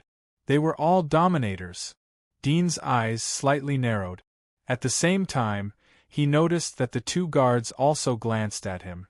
After seeing Dean's appearance, they turned their eyes away and didn't pay any attention to him. Dean knew why they looked over. In the main hall, the noble lords only brought their daughters and family members. They didn't bring any guards, let alone bring weapons. This was a banquet, not a meeting hall. If anyone brought guards in, they would not give face to the Rose Lord. However, there were still 3 or 4 lords who brought guards. These guards were all pioneers. They were not conspicuous in the crowd, but looking through the heat source, they could be seen at a glance. In the eyes of the 2 dominators, Dean was obviously a guard brought in by a noble. After a series of polite greetings, the Rose Lord continued to talk about several things. However, it had nothing to do with the ice worm and the abyss. It was about the construction of the king's city and the construction of the new city. The construction of a new city required the efforts of many noble lords. After the new city was built, the nobles who contributed could have the priority to choose the most prosperous area in the city. Once they occupied a good area, they could open a shop and bring endless wealth to the nobles. Dean listened to the Rose Lord talking about the construction of the new city in detail. It seemed that she didn't want to mention anything else. He couldn't help but frown. Could it be that the rumors that Razik heard before were just rumors? His eyes flashed. He sat quietly and ate his snack. He didn't leave on the spot. Since he was here, he was not in a hurry to leave. The atmosphere of the banquet was very harmonious with the melodious music and the songs of the invited poets. In the blink of an eye, it was evening.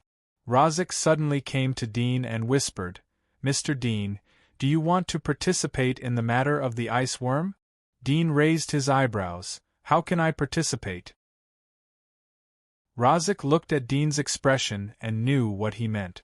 He whispered, "If you want to participate, I can ask for a place from the Rose Lord. The construction of the new city is to select the participant." She didn't say it clearly, but the meaning of the Rose Lord is very clear. If you don't have spare money and resources, you can leave. You see, many lords have withdrawn from the banquet.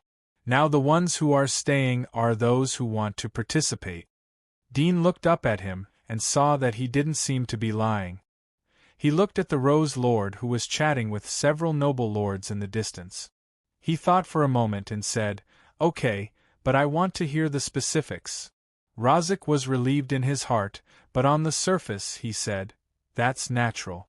Since Mr. Dean has agreed, then when the banquet is about to end, the Rose Lord will talk about this matter openly. Mr. Dean will know what is going on at that time. I don't know now, but I got news from other sources. If you want to participate, then maybe you have to send people who are above the pioneer level to be eligible to participate. So if Mr. Dean wants to participate, I hope you can participate on behalf of me." Dean knew what Rozek was thinking. He said, "You don't have to worry about this. If things are similar to what I think, then I won't go back on my words." Rozek looked at him, nodded and turned away. He once again mixed into the crowd to talk with people. Chapter 892. Everyone be quiet. Miss Hikari has something to say. A middle-aged butler dressed in a tuxedo appeared at the end of the banquet. The eyes of the audience were focused on him. The people who were chatting in small circles immediately stopped talking. They knew that the main event had begun. Under the watchful eyes of the crowd, the Rose Lord, who looked to be in her early 30s, smiled and said, "Regarding the construction of the new city, the lords who are interested can come in 3 days to discuss in detail. Today we are here to talk about another matter. Speaking of which, we are also entrusted by Mr. Holani to pass on a message." Although everyone had already heard the news, they couldn't help but exclaim in surprise. There were many people named Horny, but there was only one who could be addressed respectfully by the Rose Lord. That was Horny, one of the 3 strongest people in the Abyss. He was also the founder of the Ryan Chamber of Commerce. At this moment, when she said this name, everyone knew that the news they had heard before was not groundless. For a time, many people had thoughts in their hearts, and their eyes flashed. Mr. Harani's ghost shadow hunting group has recently found traces of ice worms at the edge of the swamp area of the Devil's Pit outside the giant wall. I don't need to introduce the ice worms to everyone. This time, the Rose family is representing Mr. Harani to pass on a message. At present, Mr. Harani is preparing a 10,000-man hunting team to explore the Devil's Pit and look for ice worms. Hikari's eyes scanned the audience. There was an elegant smile on her face. She knew that the prestige of her family would rise after the banquet. After all, to be able to establish a friendship with an Abyss powerhouse was enough to make the other families who were coveting them scared. Dean also guessed the identity of Horny when he heard this. It seemed that the previous gossip that Lozek and others had heard was intentionally spread by Rose Lord. Lords who are willing to participate will not only have the opportunity to gain Mr. Horny's friendship, but also get rewards from Mr. Horny. Of course, you will also get the friendship and cooperation of our Rose family. Hikari saw that many lords were moved. She smiled in her heart. It was a rare opportunity to work for the Abyss powerhouses. Moreover, these families would remember their kindness. Although she was a Grand Duke and her status was higher than 99% of the people present, but the lords who stayed until now weren't small characters. The economic and trade cooperation would bring her huge benefit. "Miss Hikari, can we send people?" someone immediately asked. Others looked at Hikari with a trace of passion in their eyes. "Lords who wish to participate, you only need to send a hunter of the 10,000 Slayer level to participate immediately." Hikari smiled lightly. "Of course, the more hunters that participate, the more benefits we will get after the mission is completed. This time, our Rose family is prepared to send 2 Dominators, 5 Demon Generals, and 10 10,000 man-killing experts to help Mr. Horny obtain the extreme ice worm." There was a commotion in the crowd. Although he knew that the Rose clan was very strong, he did not expect that they would send so many people to participate. Just the two rulers alone were invaluable, and they were also the foundation of the Rose clans, standing among the great clans. It should be known that a lord like Loxic, even if he emptied his entire family, could only cultivate one demon general. However, the Rose clan had sent 5 demon generals and 2 rulers, not to mention 100 experts who could kill 10,000 people. Once they lost this kind of manpower, it could be said that the Rose clan would suffer a devastating blow. Perhaps they would instantly fall from being a great clan in the capital to a small or medium-sized lord like Loxic. Moreover, once the Rose family was weak, their industries would be a big fat piece of meat. Competitors who had been coveting for a long time were likely to take the opportunity to swallow them. At that time, it was unknown whether the Rose family's flag would continue to fly in the wind. "Miss Hikari, what if the search fails?" someone asked worriedly. Hikari glanced at the person who spoke and smiled. "This time, Mr. Horny will personally lead the team. There is basically no possibility of failure. Even if it fails, Mr. Horny will give the corresponding compensation. At the same time, we will get Mr. Horny's protection.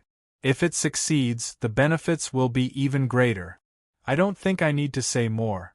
Everyone knows the stakes." As soon as these words fell, everyone looked at each other. The lords present were all aristocrats in charge of a region. Unlike the hereditary aristocrats in ordinary dynasties, here the aristocrats competed with each other for resources. Few of the lords who could become lords were hedonistic children. Everyone thought about it for a bit and knew how great the benefits were. If it failed, the people they sent would be lost. It would be a blow to the family, but they could get the protection of Mr. Horny. It could only be said that it was a gain. If it was successful, then Horny would get the ice worm. His strength would go a step further and he would be able to dominate the other 2 abyss forces. He might even be on an equal footing with the Wall Lords. In this way, they could naturally be listed as part of Horny's faction. They would be able to trade with each other and resist the enemy together. There were too many benefits. No matter how they looked at it, it was a profitable business. Just as everyone was getting excited, a voice rang out, "Miss Hikari, the Ghostly Shadow Hunting Group and the Ghost Knife Man Battle Group under Mr. Horny are full of talents. Why do you want us to participate?" Hikari glanced at this person and said, "Good question. The reason is very simple. Mr. Horny's 2 major corps are restricted by the Wall Lord and cannot be fully used. Secondly, if Mr. Horny can get the extreme ice worm this time, his strength will go further. At that time, he will naturally expand his business circle. This time, letting everyone participate is also giving everyone a chance. Those who participate will become part of Mr. Horny's business circle in the future. I won't mention the benefits, everyone can consider it." Many people whispered as they heard the words. Dean was thoughtful. Could the ice worm make the abyss a step further? In other words, the abyss wasn't the end. There were stronger existences above it. The ice worm was similar to the existence of God's marrow. It could enhance the strength of the abyss. It seemed like it was better to have more of these things. He was more determined to participate as he thought of this. He could go to the kingdom of God at any time, but the ice worm was extremely rare. If he didn't get one from Amelie tribe, then he wouldn't be able to become an abyss. He thought about the giant wall of Sylvia for hundreds of years, but there was only one abyss. Moreover, Aristotle's daughter was just a master. In fact, the evolution system was no different from talent. Talent could only be used in combat. Life itself needed nutrient.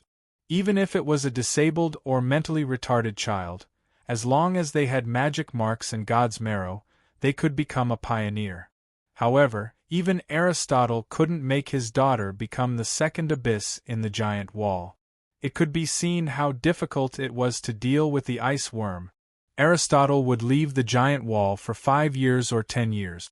Didn't he want his daughter to become an abyss? Would she be able to suppress the other forces within the giant wall after he left? Unfortunately, he didn't have the ice worm. Even if he went to the kingdom of God, he wouldn't be able to get it. It showed how rare this thing was. But thinking about it, an extreme ice worm could create an abyssal demon. Even if you had mountains of gold, you might not be able to buy it. Miss Hikari, the Leroy family is willing to participate. I will send 2 demon generals and 5 10,000 executioners to assist Mr. Holland. After a while, someone in the crowd shouted. Everyone looked at the person who spoke. They were secretly speechless. 2 demon generals. It was a big deal. After someone took the lead, the others also expressed their views. Lozic slowly moved to Dean's side. Mr. Dean, should we participate?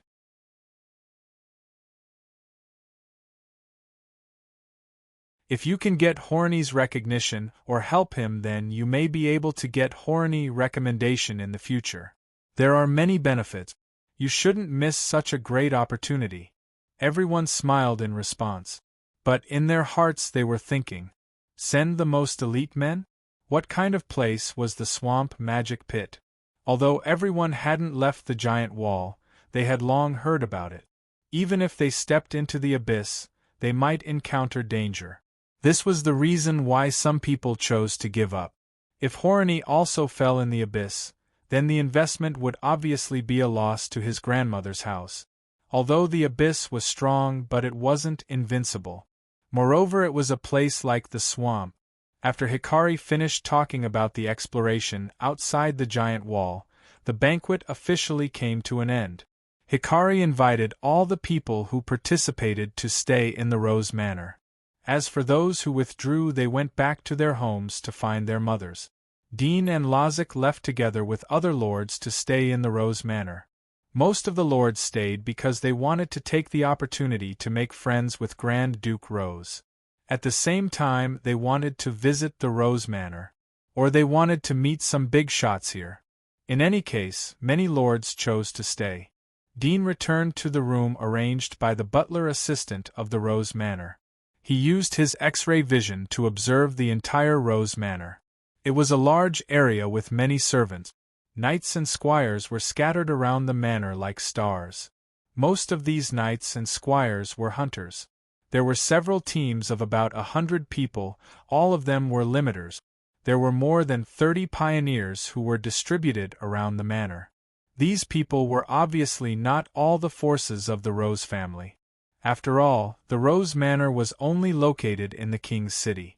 There wouldn't be too many troops stationed here. Their real private territory was where their base camp was.